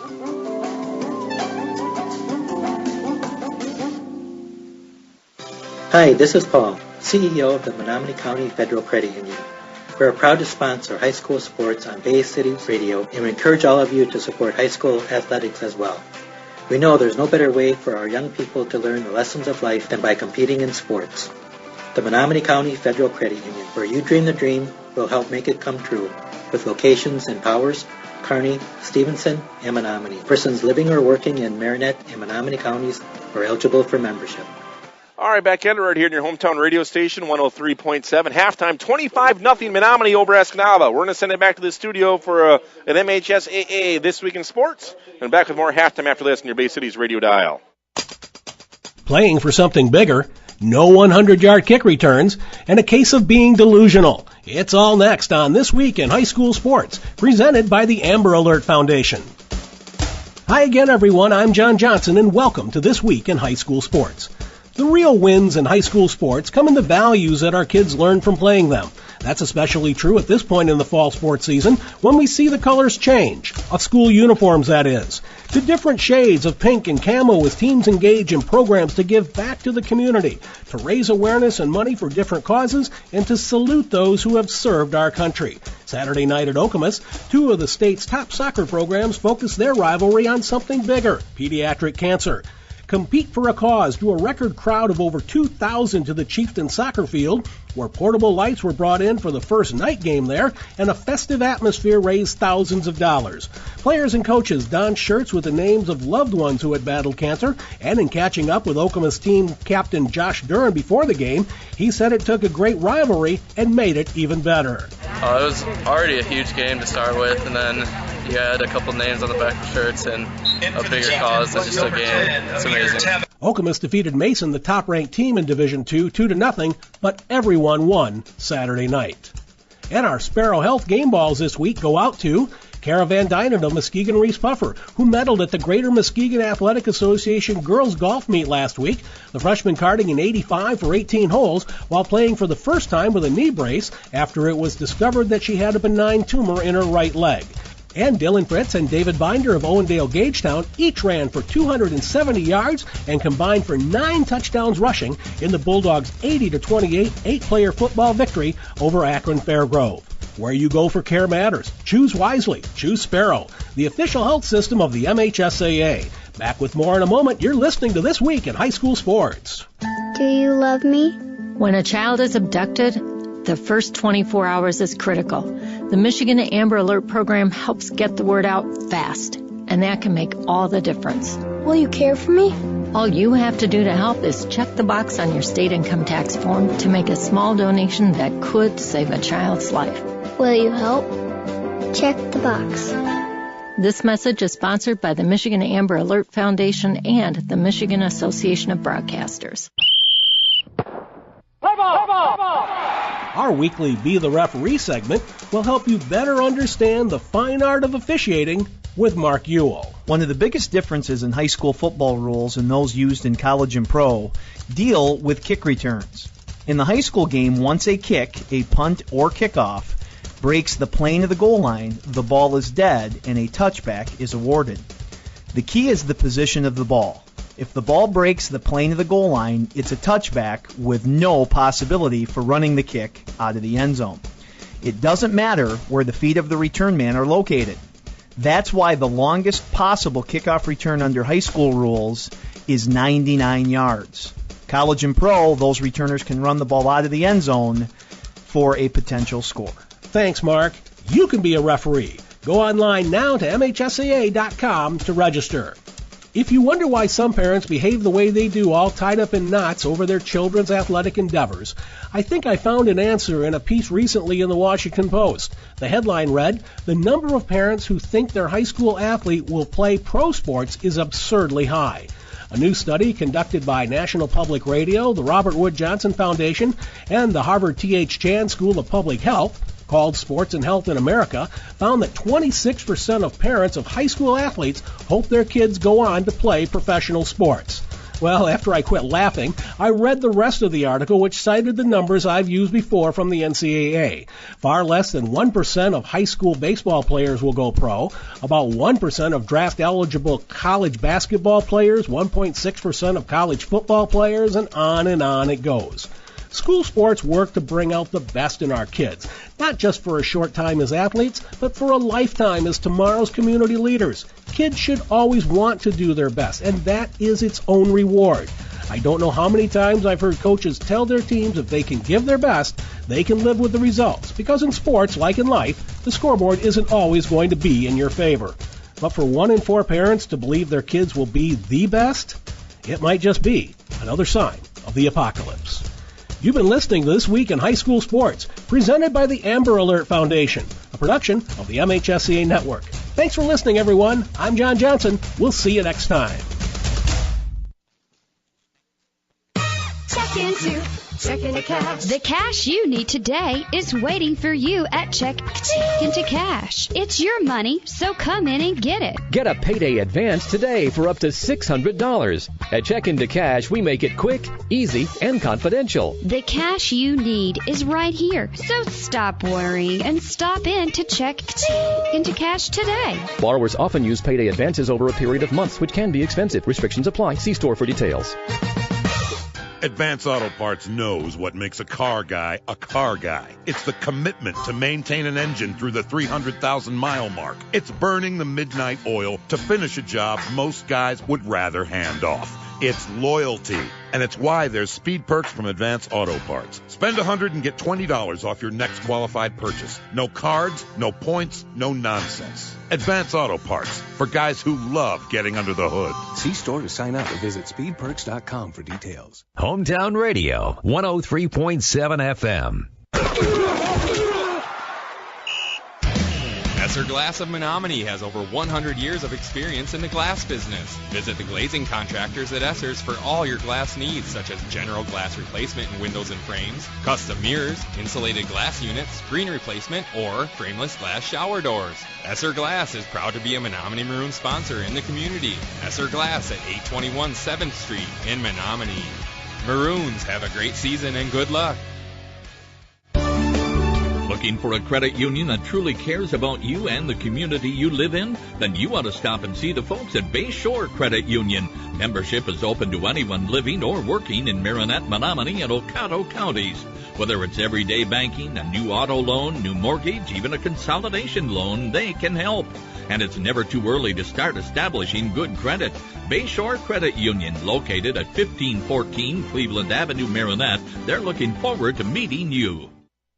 Go west on 180 every holiday to save on cars and trucks every day. You're sure to save a bundle when you take that drive west on 180 to the riverside. You get to the roundabout, make sure you yield. Don't go straight cause it's all cornfields. Just turn left when you see that sign. Come on in to Riverside. We'll find what you're looking for. Just show up at our front door. Chrysler, Dodge, Jeep, and Ram trucks. No overhead seats, you big bucks. Come take a ride if you dare. Out with the cows in the country air.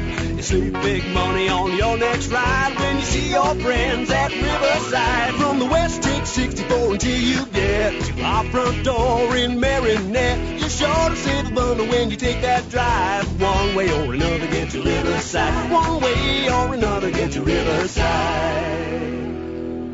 And back at it right here in your hometown radio station, 103.7 FM, WHYB, Menominee and Marinette, and BayCitiesOnline.com. Josh Kellner along with you right here in your Bay Cities radio dial. Menominee on top, 25-0 here at halftime. All right, we're going to take one more quick break. Back after this. Find your next truck at Kane, the #1 truck destination north of Green Bay for 2015. From the most dependable full-size pickups on the road, Kane delivers Silverado. Or the most advanced pickup ever, Kane delivers Sierra. Right now, visit Kane in Marinette or Oconto to enter the Chevrolet Packers Ultimate Fan Sweepstakes. Win a 2016 Chevrolet and other great prizes. Over 300 quality vehicles at KaneGM.com, Oconto, and Marinette. And back at it right here on your Bay Cities radio dial. I apologize for that. Someone is standing here next to me trying to get some stats. My stats are unofficial again today with Menominee on top 25-0 at halftime. It's going to be an extended halftime show this evening. Nathan Nowak, 18 rushes for 104 yards and a touchdown today. Zach Giese, 5 rushes for 21 yards and a touchdown. Kiefer Reisner has 4 carries for 17 yards. Ethan Molesky has 1 carry for 14 yards. Nathan Nowak is 5 of 10 passing for 131 yards and 2 touchdowns. Ethan Molesky has a 75-yard touchdown pass. Hunter Hass has a 23-yard touchdown pass. Reisner has 2 catches for 27 yards, and Zach Giese has a catch for 6 yards. Taking a look at Escanaba, Logan Lamb has 5 rushes for 11 yards. Braden Papineau has a carry for -3. Tyler Willett has a 5-yard carry, and Dalton Deneau has 1 carry for no yards. Lamb, 2 of 7 passing for 10 yards and 2 interceptions. 23 total yards of offense for Escanaba here in this first half, and 2 total turnovers. Nathan Nowak, 235 yards of total offense for that young man. As the Menominee Maroons rolling in this one, 25-0. All right, we're going to take another quick break. We'll come back with more halftime after this in your Bay Cities radio dial. Bayside Motorsports and Cycle is your full-line service destination, servicing most makes and models of ATVs and motorcycles, from a simple tune-up and oil change to major engine overhauls. Their expanded service department will have you back on your machine fast. Bayside Motorsports and Cycle also specializes in motorcycle and ATV performance work to keep you a step above your competition. Ask about their service specials. Bayside Motorsports and Cycle in Green Bay or at BaysideMotorsports.com. Go west on 180 every holiday to save on cars and trucks every day. You're sure to save a bundle when you take that drive west on 180 to the riverside. You get to the roundabout, make sure you yield. Don't go straight cause it's all cornfields. Just turn left when you see that sign. Come on in to Riverside. We'll find what you're looking for. Just show up at our front door. Chrysler, Dodge, Jeep, and Ram trucks. No overhead seats, you big bucks. Come take a ride if you dare. Out with the cows in the country air. You save big money on your next ride when you see your friends at Riverside. From the west, take 64 until you get to our front door in Maroonette. You're sure to save a bundle when you take that drive. One way or another, get to Riverside. One way or another, get to Riverside.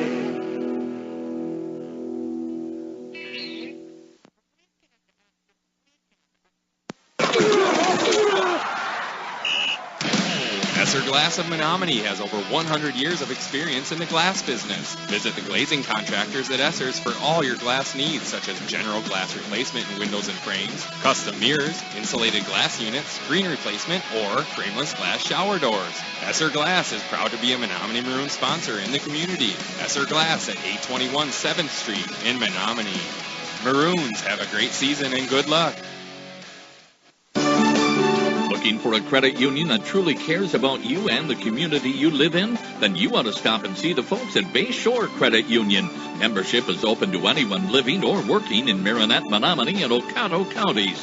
Whether it's everyday banking, a new auto loan, new mortgage, even a consolidation loan, they can help. And it's never too early to start establishing good credit.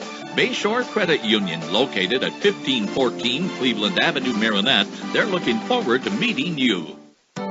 Life insurance is one of those subjects that makes people want to change the subject rather than admit they probably don't have enough. That's why State Farm agent Tony Furton focuses on how benefits of life insurance actually live on by asking people to think in terms of life without having to sell the house insurance or life without having to give up college insurance. Find out how the benefits of life insurance can live on for your family. Call State Farm agent Tony Furton in Menominee at 906-863-4464 and put the life back in life insurance.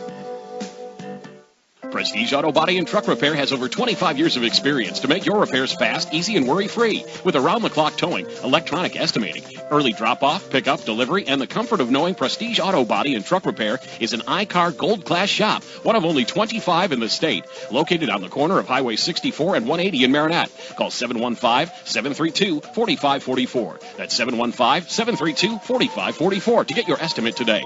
Prestige Auto Body and Truck Repair. They take the worry out of your collision repair. Stop in at Colonel K's Pasties to get a taste of the UP. Choose from their large variety of delicious homemade pasties, fresh or frozen, homemade soups made daily, coffee of the day, and their amazing soft serve ice cream. Make Colonel K's your breakfast, lunch, or dinner. Dine in, pick up, or drive through. You can't go wrong when you choose Colonel K's. Colonel K's Pasties, located on 10th Street in Menominee. The friendly food shaped like a smile. Stop in and pick up or drive through today. Farmers and Merchants Bank and Trust offers a variety of loan programs, vehicle loans, personal loans, and commercial loans. They do real estate mortgages, offer home equity options, and work with government loan programs. Farmers and Merchants Bank and Trust is here to serve you in 3 locations: Ludington Street in Marinette, Roosevelt Road in Marinette, and Highway 141 in Crivets. They can show you how to make your banking life easier, save you time, and save you money. Contact them today. Farmers and Merchants Bank and Trust, member FDIC. Where can you go to get a bite to eat before or after the game? Dexter's. Dexter's in Menominee has enough seating for the whole team and a menu to fit everyone's taste and appetite. Or call ahead and take your order to go. Dexter's looks forward to seeing you this year. Good luck to all M&M sports participants. Dexter's, located on 10th Avenue in Menominee. Check out their menu online at dextersrestaurantonline.com and like us on Facebook. And back at it right here on your hometown radio station, 103.7 FM, WHYB, Menominee and Marinette, and BayCitiesOnline.com. Josh Kellner along with you again from Walton Blesh Field in Menominee. 25-0, the Maroons on top of the Escanaba Eskimos. Busy halftime here as they had a mini Menominee Maroon clinic. My daughter was in on that, and she's sitting up here right now, so explaining to her how the business works. And then the Menominee Maroon Marching Band is still performing down below. Both teams ready to go, so it is a little bit of an extended halftime here in Menominee. As Menominee Maroons unofficially 279 yards of total offense, 4 touchdowns. Nathan Nowak has 18 carries for 104 yards and a touchdown. He's 5 of 10 passing for 131 total yards through the air. While the Escanaba Eskimos only 23 yards of total offense and 2 turnovers. Not doing too good as the Menominee Maroon defense playing very well again this evening. Some participating sponsors to tell you about: Anderson Kell Funeral Home in Menominee. They probably support the Maroons.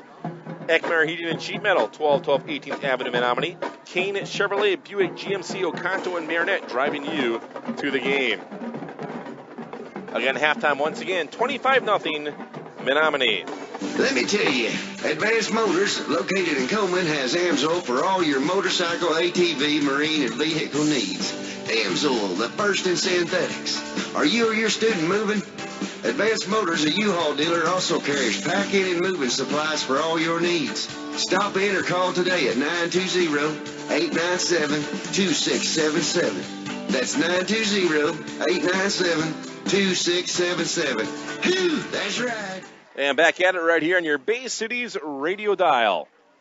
As halftime is finally coming to a close here at Walton Blesh with the Menominee Maroons on top of the Escanaba Eskimos again. It's 25-0.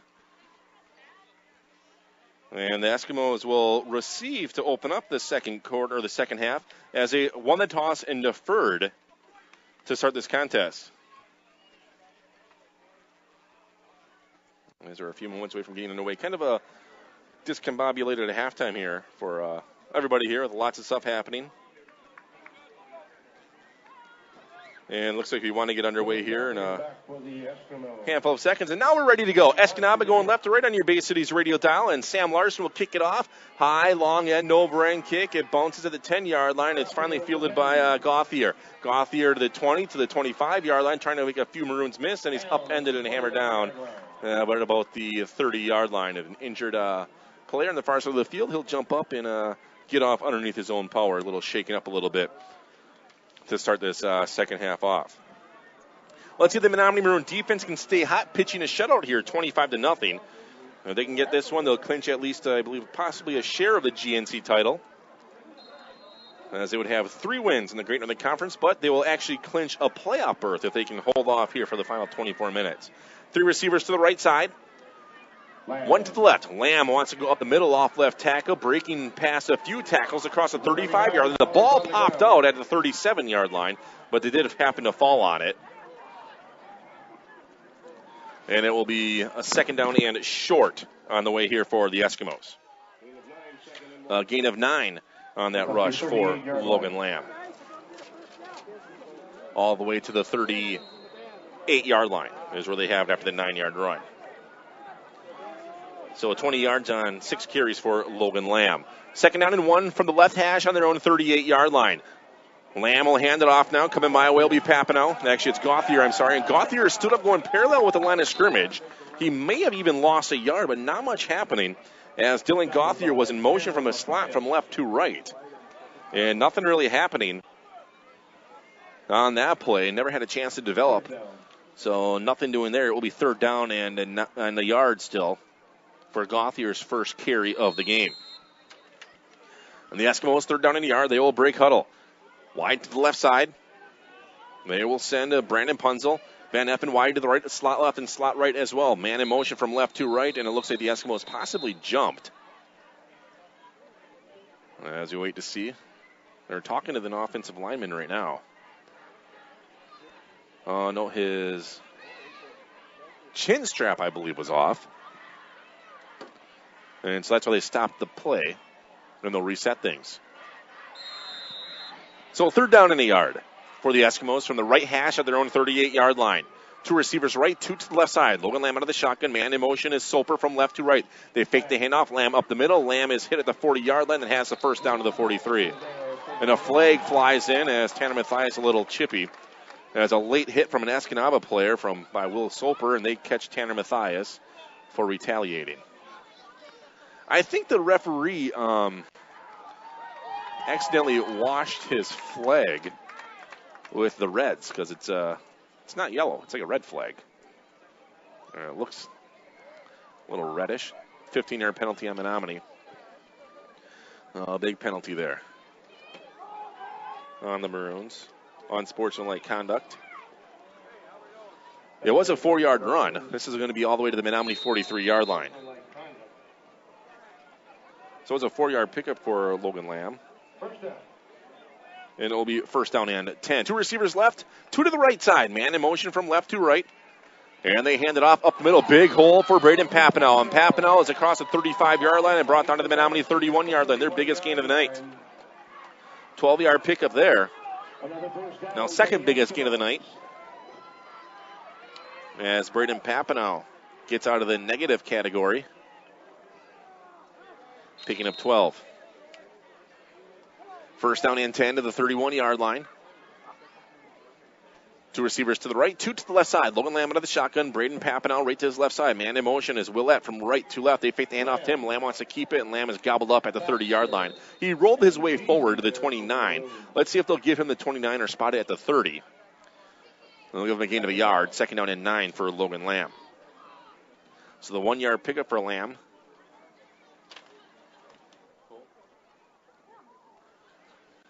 So second and 9, 9:18 remaining. Here in this third quarter, again, 25-0 Maroons. 2 receivers left, 2 to the right side. Lamb out of the shotgun again. Papineau stands right to his left side. Lamb checking over the Maroon defensive front in motion, right to left. Tyler Willett back to passes. Lamb airs it out right side of the field, trying to find Van Effen. Van Effen pushed off on Nowak. The flag will fly. Nowak was in coverage. Next thing you know, there's a 3-yard separation, and I believe that's what it should be. As this one may be coming back, and it is coming back. So Van Effen did push off, so the penalty will erase the touchdown. As Nowak was in good coverage, working against Van Effen. Again, he's got a 6-inch differential. Penalty against the Eskimos. So the penalty against Escanaba. So march it back. It was a second down and 8 at the 29. There's second down and 9. Now it will still be second down. This one goes way back to the 44-yard line is where they'll place it. So a 15-yard penalty on the Eskimos on this drive. Back to the 44-yard line. Second down and 20. Ball is at the 44-yard line.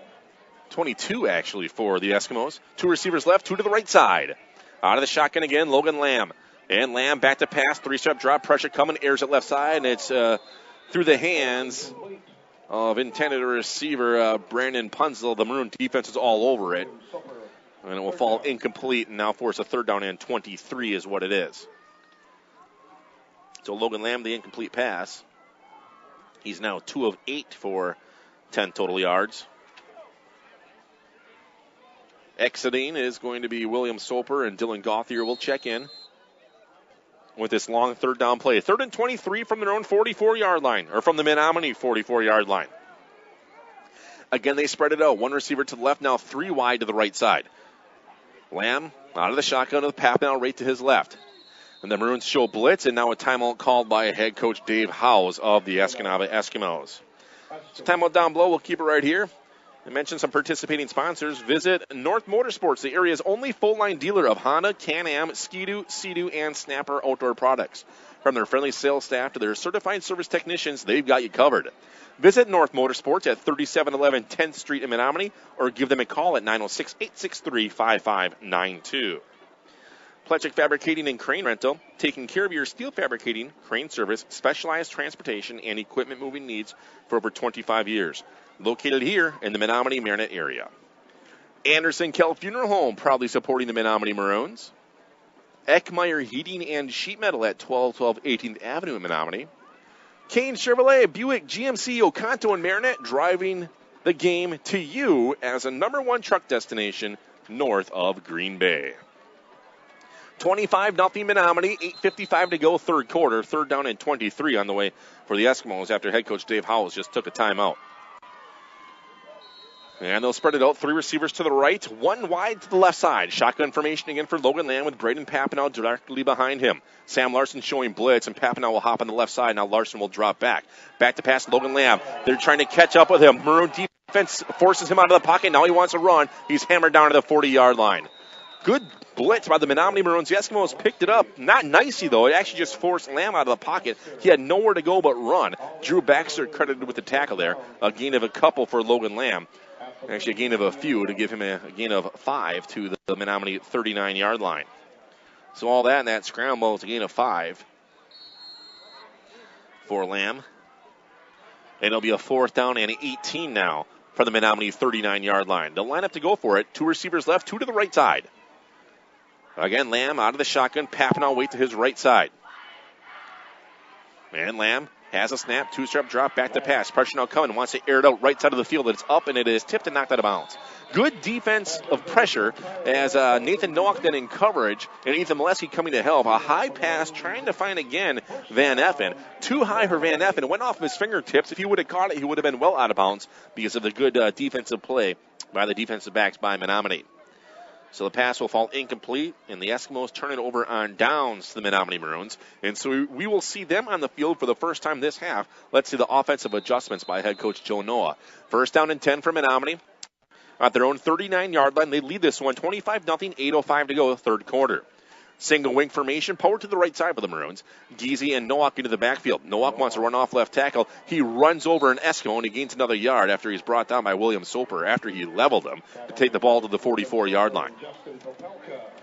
A gain of about 4, bringing up a 2nd down and 6 now for the Maroons. After that 2-yard pickup. Or, 4-yard pickup for Nathan Nowak. Nowak's 19th carry of the evening. To the 43. 2nd down and 6. Wing formation to the right side. Direct snap to Nowak. He'll hand it off to Giese. A flag flies in, and Giese will hop across the 45 to the 46-yard line. It's a holding penalty, I believe, on Menominee as the red flag is laying on the ground. That's, I think, what it is. Breast Cancer Awareness Month. We're in October. Pink flags, pink whistles. Just saw the pink whistles. I'm on it now. He didn't wash his flag with the reds.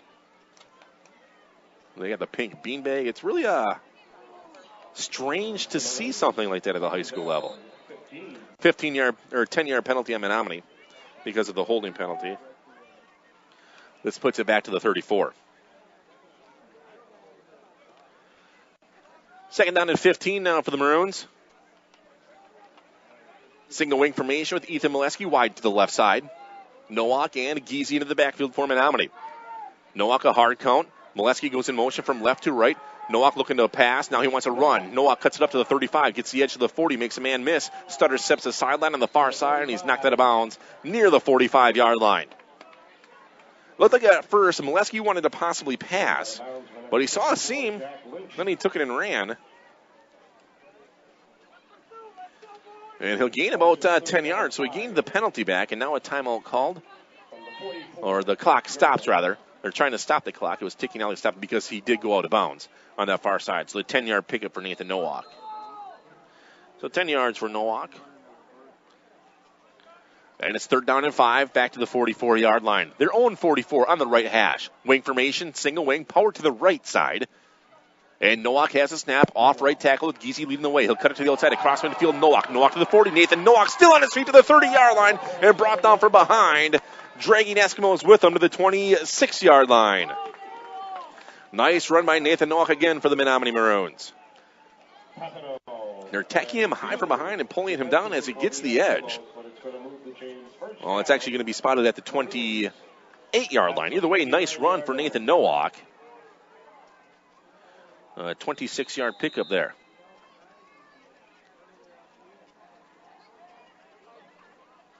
.28-yard pickup, rather, for Nathan Nowak. Up the middle, Giese. And Giese trying to get something going for the Maroons. Up the middle, has a nice little hole off right tackle.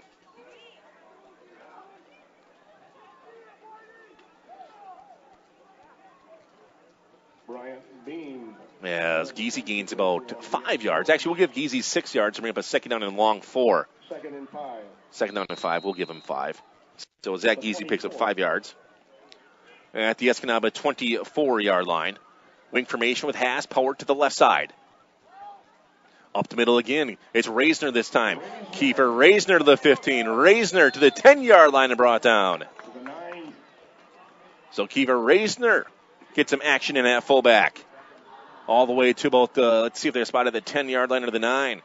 Give them the 10-yard line, so gain of 14 for Kiefer Reisner. Getting his 5th carry of the game. 1st down and 10 for Menominee at the 10. 1st down and goal, they're going to see at the 10-yard line. Giese off right tackle. Zach Giese dragging some Eskimos around now. Forward progress has stopped. The whistles will blow short of the 5. They'll probably give him the 6-yard line for Zach Giese. Once again, Hunter View. With Hunter View on the tackle. And it'll be spotted at the 6-yard line for a gain of 4 for Zach Giese. So 2nd down and goal from the 6. Under 5 minutes remaining, 3rd quarter. Menominee on top 25-0. Nowak wants to run off right tackle. Nowak cuts it up now. Nathan Nowak diving in. Is he there? Very close to the goal line. They're going to say he is. Touchdown, Menominee. 6-yard touchdown run. Nathan Nowak fell down right to the goal line. The ball broke the plane. And Nowak gets another rushing touchdown today, his 2nd of the game. 4:46 remaining here in this 3rd quarter as we await Thor Fluke to try to tack on that extra point. The snap is there. The hold. The kick is up. And the kick is good.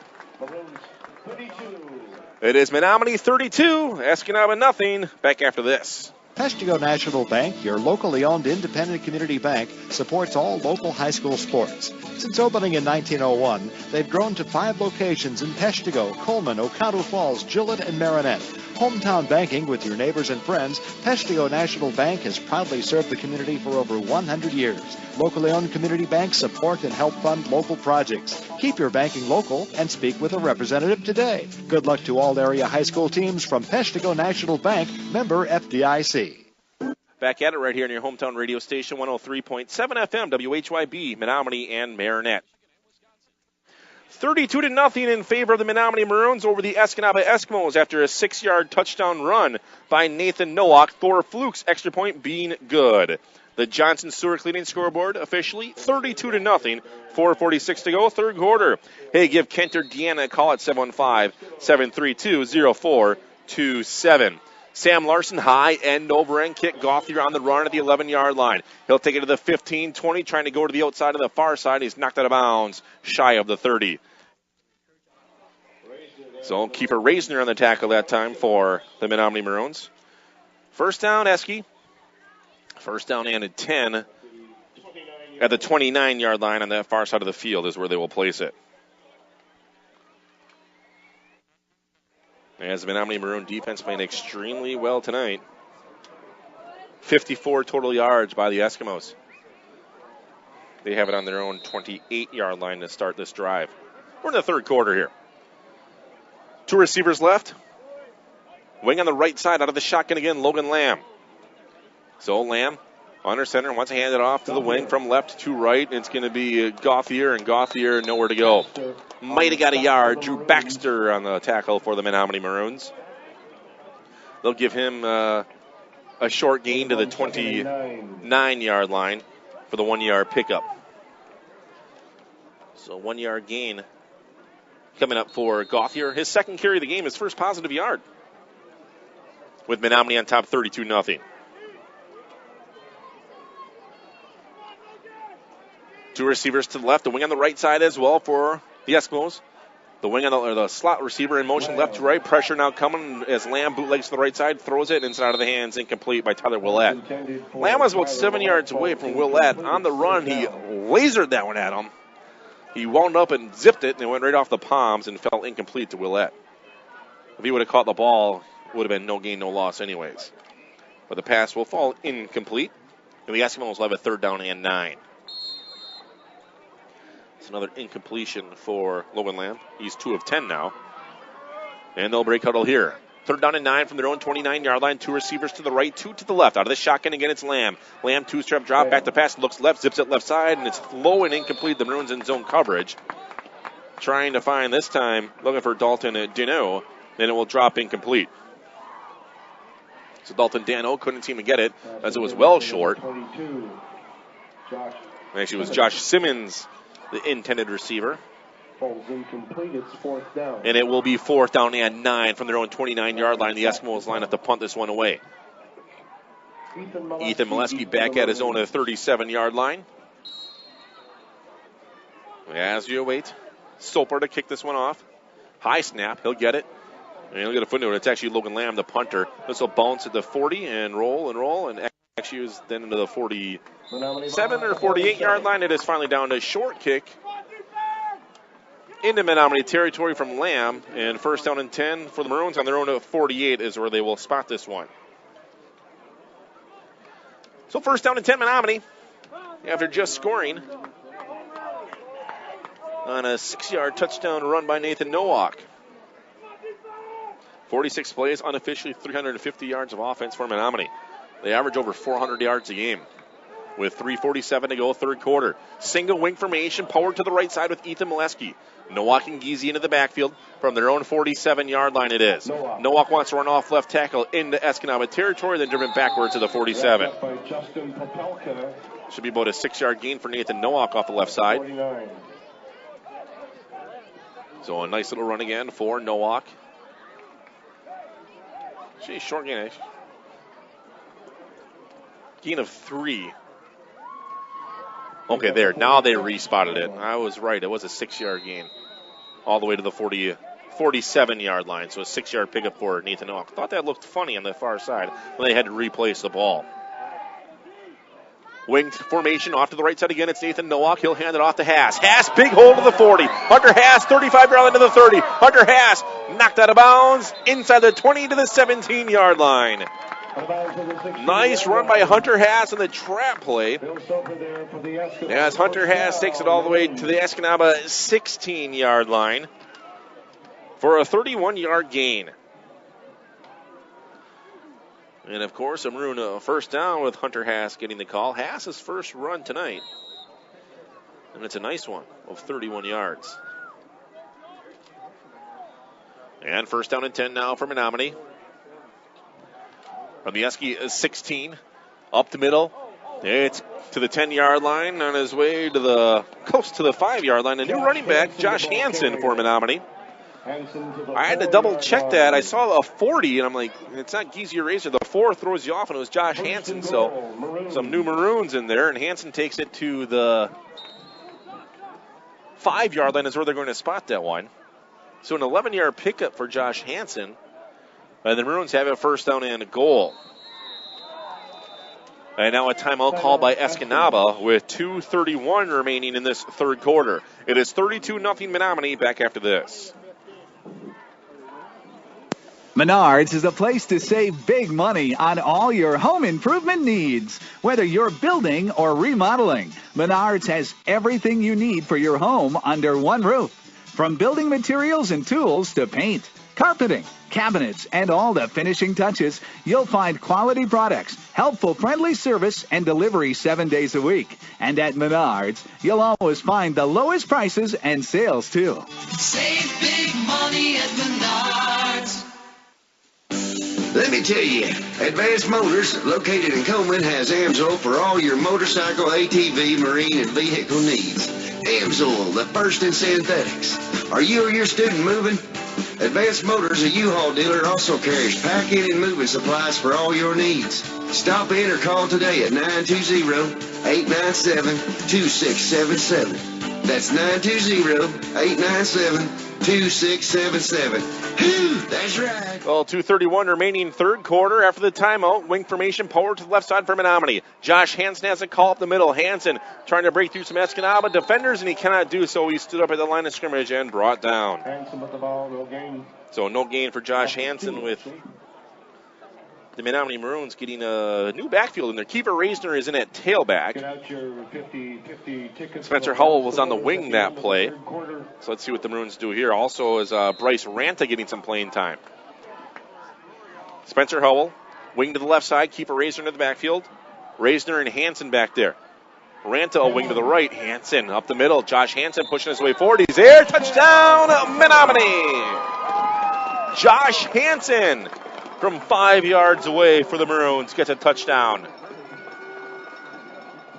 With that touchdown, it will be running clock after the extra point on the 5-yard touchdown run for Hansen. As Thor Fluke will try to tack this one in. As await the snap. The hold. Kick is up, and the kick is no good. It hit the upright on the right side. So your score, Menominee 38, Escanaba nothing. Back after this. Menza and Zach, your local Tempstar dealer. Experts in heating, cooling, and sheet metal. Fully insured in Michigan and Wisconsin. For your residential, commercial, and light industrial needs. Serving all brands. Installation in new construction and remodels. Along with preventative furnace and air conditioner maintenance. 24-hour emergency service available. Check out their website to see a full list of services offered at menzaandzac.com. Located at 60 Water Street in Marinette.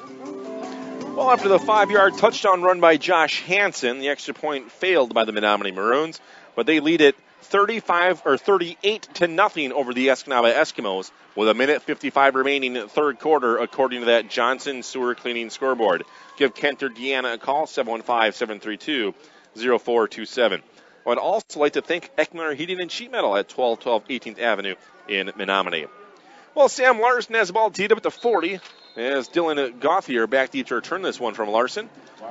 Line drive, end over end kick. Larson lets it bounce in front of him. He'll pick it up at his own 11-yard line. I'm sorry, it's Gauthier. Gauthier to the 15. Hit and hammered down at the 22-yard line by Sam Larson. Escanaba going left to right on your Bay Cities radio dial. Josh Hansen also there on the tackle to help out Sam Larson from their own 23-yard line.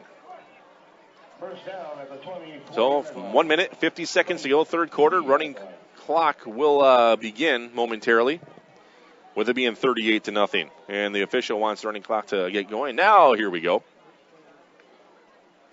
After a 35-point lead, it is running clock. It stops out during timeouts or the end of the quarter. 50-point lead, it doesn't stop at all. Two receivers to the right, two to the left side. Logan Lamb out of the shotgun. Lamb wants to run up the middle on the right side. He'll take the 25-yard line to the 30, brought down by Sam Larson, the 33-yard line on the quarterback keeper. Close to a 10-yard gain for a first down, but just a little bit shy for a gain of 9 at the 32. So a 9-yard gain for Logan Lamb, with the Maroons getting a lot of different players into the ballgame now.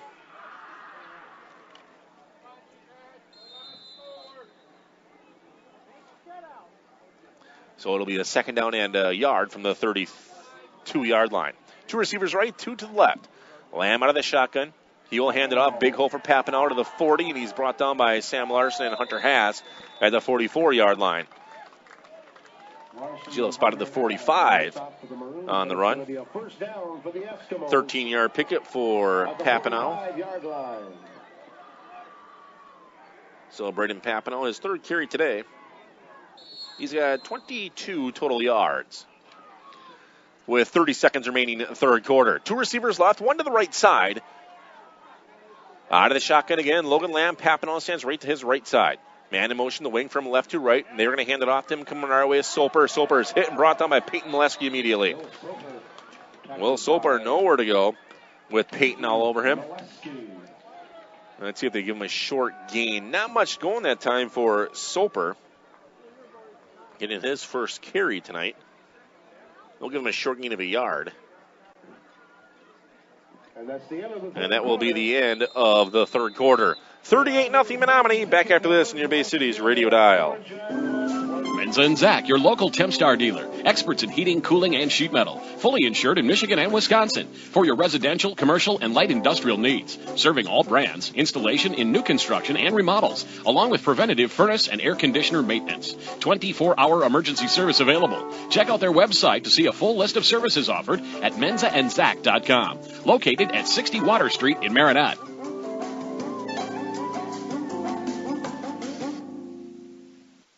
Hi, this is Paul, CEO of the Menominee County Federal Credit Union. We are proud to sponsor high school sports on Bay City's radio, and we encourage all of you to support high school athletics as well. We know there's no better way for our young people to learn the lessons of life than by competing in sports. The Menominee County Federal Credit Union, where you dream the dream, will help make it come true, with locations in Powers, Kearney, Stevenson, and Menominee. Persons living or working in Marinette and Menominee counties are eligible for membership. Fine. And back at it right here on your Bay City's radio dial. 2nd down and 9 for the Eskimos. Quick pass, Lamb over the middle, has Van Effen. Van Effen breaking through Menominee tacklers all the way to the 35-yard line on the big completion there. Just like that, they come in firing. These Escanaba Eskimos do to the 35. So a 20-yard pickup on that pass play. Logan Lamb, his third completion of the game. He's 3 of 12 to hit Van Effen for the gain of 30. 1st down and 10 at the 35-yard line into Menominee territory. Out of the shotgun. They'll hand it off to Barron. C.J. Barron trying to get the edge. He'll get to the 40, now forced backwards. Now Hunter Hass is going to drive him down with Sam Larson. And back to about the 40 or 38-yard line, and we have an injured Menominee Maroon that happened on the cutback. So a loss of about 4 on that. With the injured Maroon down below, we'll take a quick break. Back after this, near Bay City's radio dial. Where can you go to get a bite to eat before or after the game?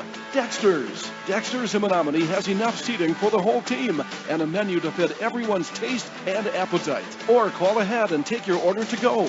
Dexter's looks forward to seeing you this year. Good luck to all M&M sports participants. Dexter's, located on 10th Avenue in Menominee. Check out their menu online at dextersrestaurantonline.com and like us on Facebook. Life insurance is one of those subjects that make people want to change the subject. I'm State Farm Agent Brent Merritt, and that's why I focus on how the benefits of life insurance actually live on, by asking people to think in terms of life without having to sell the house insurance, or life without having to give up college insurance. Find out how the benefits of life insurance can live on for your family. Contact me, State Farm Agent Brent Merritt, serving Wisconsin and Michigan. Like a good neighbor. Well, the injured Maroon is walking off underneath his own power, a little shaken up down below. That's one thing that happens is when a defender or when a running back is going one way, then cuts direction on the complete other side of the field, all the defenders stop and have to cut back as well. And looks like he twisted his knee a little bit, but the young man is fine and walking off underneath his own power. Either way, nothing to worry about. Best trainer in the business down there below, and Derek Butler, who was there immediately on scene. 11 minutes remaining in this contest. Menominee on top 38-0 over the Escanaba Eskimos. 2 receivers wide to the right, 2 to the left out of the shotgun again. This time it looks like it's going to be C.J. Barron running the show. Barron, hands off, up the middle, big hole to the right side. Fumble, bopped out. Let's see who got it. Down below as they handed it off to Corey Anderson's first carry today, and the Eskimos pounce on it. Fumble recovered by number 62, John Kaczynski. As John Kaczynski picked it up. With Corey Anderson getting the call, picks up about 3 yards. The ball carrier, 3rd down. It will bring up a 3rd down for Escanaba. There's lots of different players out there. The only thing bad about it, it's good for them, but bad for me when you try to get everybody into the book and give them the credit that they deserve. Out of the shotgun again for Escanaba. New quarterback out there, C.J. Barron. 3 receivers to the left, 1 to the right side. 3rd down and 12 from the 37-yard line. Back to passes. Barron wants to float it left side. Has his man. He overshot his intended receiver. As Brandon Punzel streaking down the sideline. In coverage was Eric Bond for the Menominee Maroons. And that will bring up 4th down. The clock will continue to run with it being a running clock here. 4th down and 12 from the 37-yard line. Yeah, C.J. Barron unleashing on that one. He'll be the quarterback next year. 5'10", 175-pound junior is Barron. So C.J. Barron trying to do something here. Trying to get his Eskimos a first down at the beginning. 4th and 12 on the Maroon at 37. 2 receivers left, 2 to the right side. Barron out of the shotgun. Checking over the Maroon defensive front. Barron, a couple hard counts. Now back to pass. 2-step drop. He wants to float it to the right side. In and out of the hand. Incomplete. Trying to set it out on the right side of Dan Van Effen, who came cutting back in, but he couldn't seem to haul it in. It's a nice pass. This went right off his hands and dropped incomplete. So they will turn it over on downs, and the Maroons will get it back. First down and at 10 on their own 37-yard line. With clock ticking, 9 minutes remaining.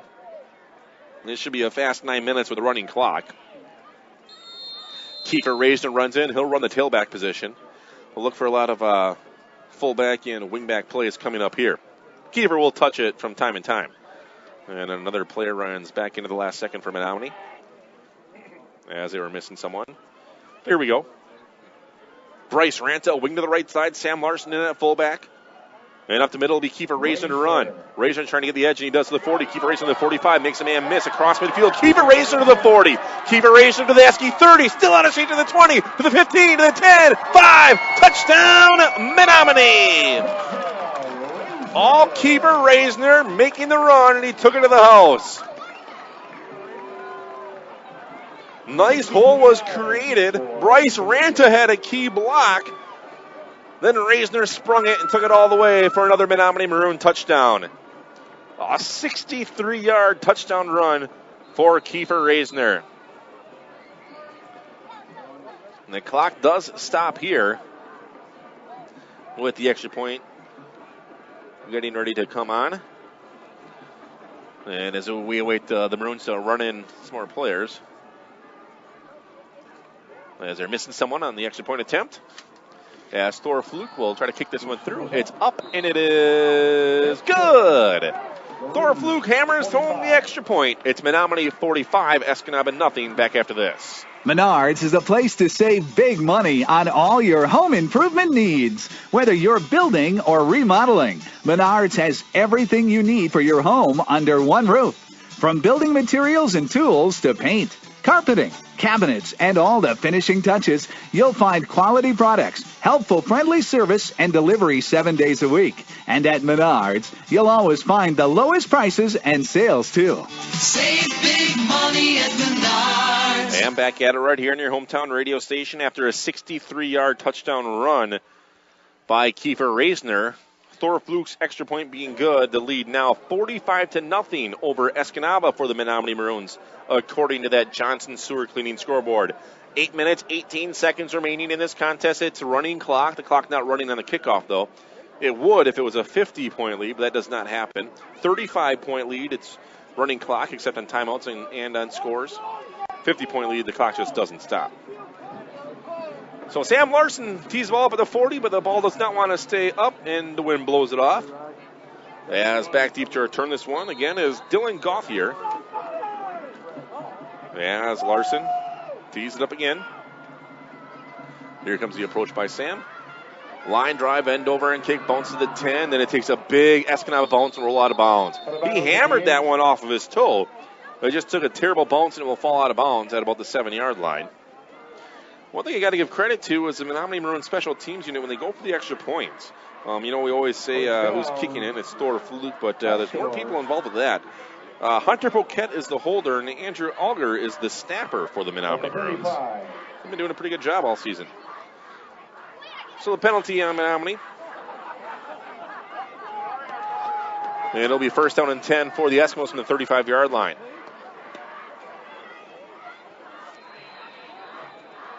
And they will break huddle, as we'll take a look at again. C.J. Barron out of the shotgun. 2 receivers to the right, 2 to the left side for Barron. And he'll set his team down to the 3-point stance. Man in motion from right to left. Barron has the snap. He'll hand it off to him. Coming my way to the left side is George Easton. Easton will be hit and then brought down immediately by about 4 Menominee Maroons. As the first one that was there for Menominee was Hunter Schomer, with George Easton getting the carry. Not much there. The ball moves about a foot to the left side, but not much. It'll still be a second down and 10. We're going to call this one. On the run again, George Easton getting the call. No gain. As the 8th ball carrier for the Eskimos today. 2 receivers to the right, 2 to the left. Man in motion from left to right. They fake the hand off to him, and C.J. Barron wants to take it up the middle. Barron will gain a couple of yards. They'll be gobbled up by a bunch of Menominee Maroons. Hunter Schomer there for the Maroons. Hunter Schomer there again for Menominee for another tackle. A gain of 3 for C.J. Barron. If you have ticket number 822-748, you have an unclaimed prize. Getting his first carry today.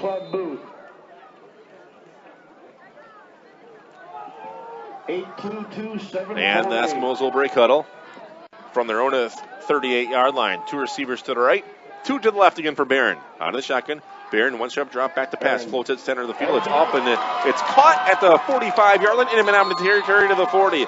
The Maroon defender slipped and fell down, and Barron completed it as he worked down into the hands of Josh Simmons for the completion. And the Maroons get a first down at the Menominee 39-yard line. 23-yard pickup on that pass play. And Barron will want to keep it on a quarterback keeper, trying to get to the right side. He's smoked down at about the 36, maybe the 37-yard line. Jacob Rivard on the tackle. On that far side, gaining about 3 yards. Ian Brown on the stop for the Maroons. Ian Brown on the stop for Menominee with 5:44 to go. Menominee on top, 45-0. Second down and 7 coming up for Eske. And they'll have 2 receivers to the left, 2 to the right side. C.J. Barron out of the shotgun again. At the Menominee 37-yard line. Back to pass. C.J. Barron floats it left side. It's up and it's nearly intercepted. A Maroon defender was camping underneath it, and they're going to have a penalty flag here as a different Maroon had pass interference, I believe, called them intended for Dylan Goff here. 2 Maroons are there defensively. One of them must have got a hold of Dylan Goff here. Pass interference on the Maroons with 5:19 remaining in this contest.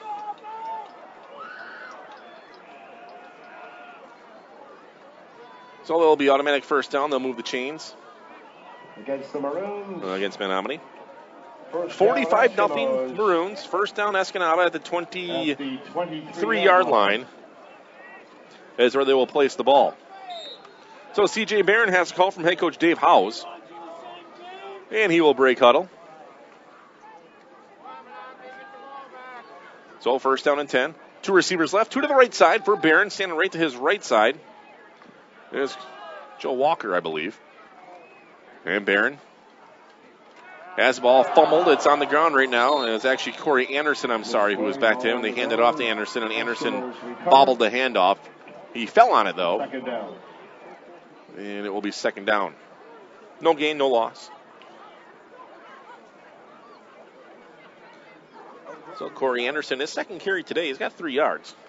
125 yards of total offense for Escanaba today. The Maroon defense doing very well, pitching a shutout here, 4:30 remaining and ticking.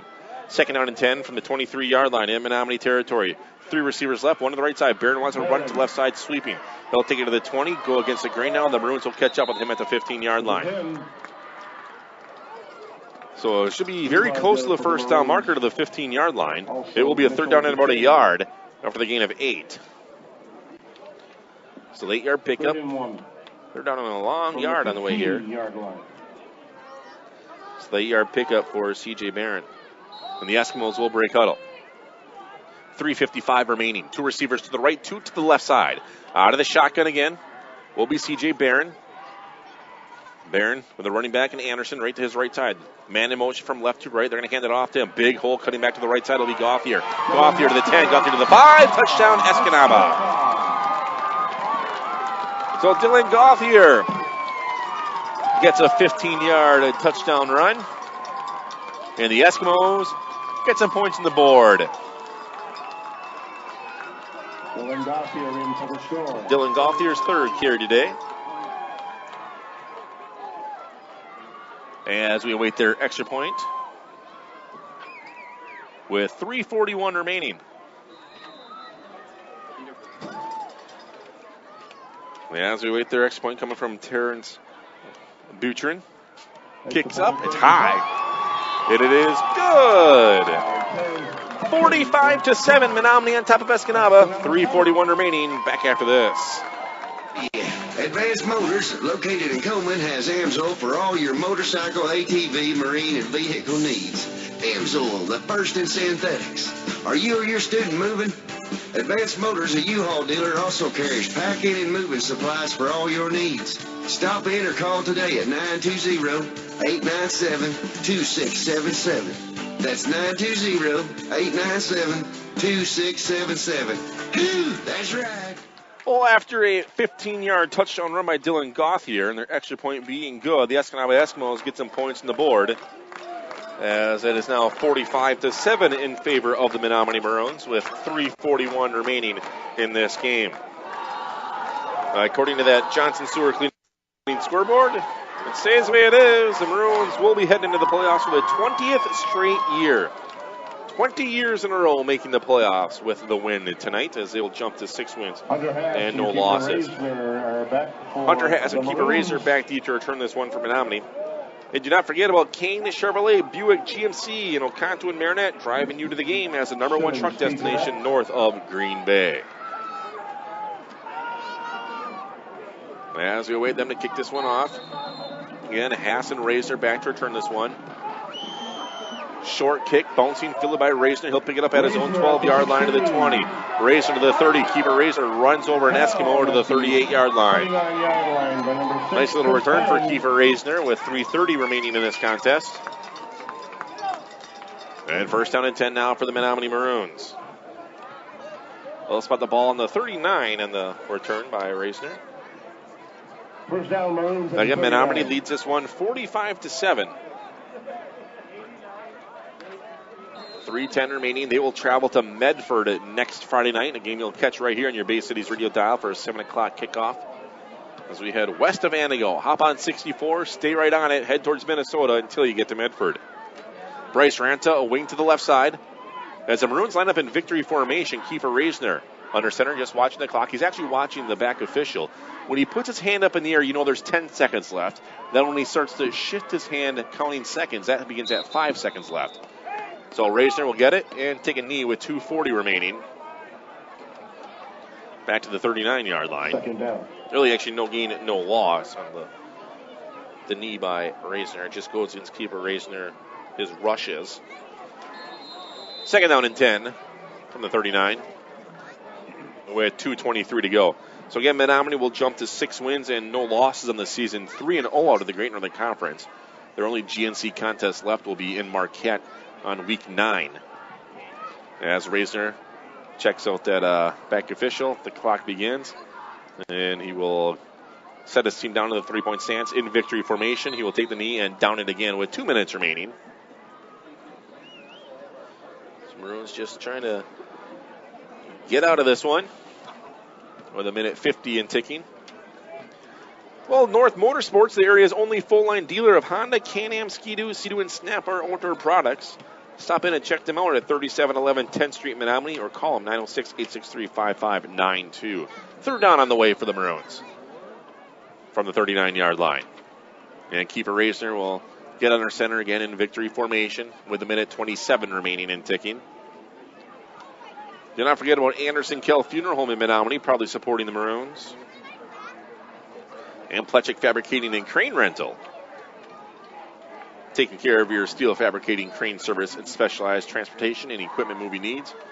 Reisner will down it again with 1:07 remaining. They'll have to, it's 4th down now, so they'll have to punt this one away. Well, running clock, it actually will just run down, I believe. I don't think it will stop.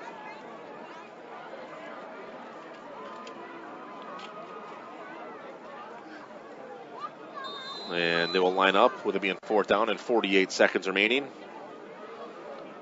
As the Maroons will run up to the line of scrimmage. And they will take a knee here. And the official just talked to the head coach, asked what he wanted to do with it being running clock. Because really the Eskimos can run one more play. And Reisner watching the official. And he will take a knee as we wait to snap. And there is the knee with 23 seconds to go. The clock will continue to run. The official asked if he wants to stop the clock, but I think it just continuously runs. And they're already out there to shake hands and end this contest. So it is final here at Walton Blesh in Menominee. The Menominee Maroons will make the playoffs for the 20th straight year. 6 wins, no losses, 3 wins, and no losses in the Great Northern Conference. Escanaba drops to 2-4 and 0-2 in the GNC. We'll take a quick break, add them up for you, and come back to the post-game show after this. Peshtigo National Bank, your locally owned independent community bank, supports all local high school sports. Since opening in 1901, they've grown to 5 locations in Peshtigo, Coleman, Oconto Falls, Gillett, and Marinette. Hometown banking with your neighbors and friends, Peshtigo National Bank has proudly served the community for over 100 years. Locally owned community banks support and help fund local projects. Keep your banking local and speak with a representative today. Good luck to all area high school teams from Peshtigo National Bank, member FDIC. Menza and Zach, your local Tempstar dealer. Experts in heating, cooling, and sheet metal. Fully insured in Michigan and Wisconsin. For your residential, commercial, and light industrial needs. Serving all brands. Installation in new construction and remodels. Along with preventative furnace and air conditioner maintenance. 24-hour emergency service available. Check out their website to see a full list of services offered at menzaandzach.com. Located at 60 Water Street in Marinette.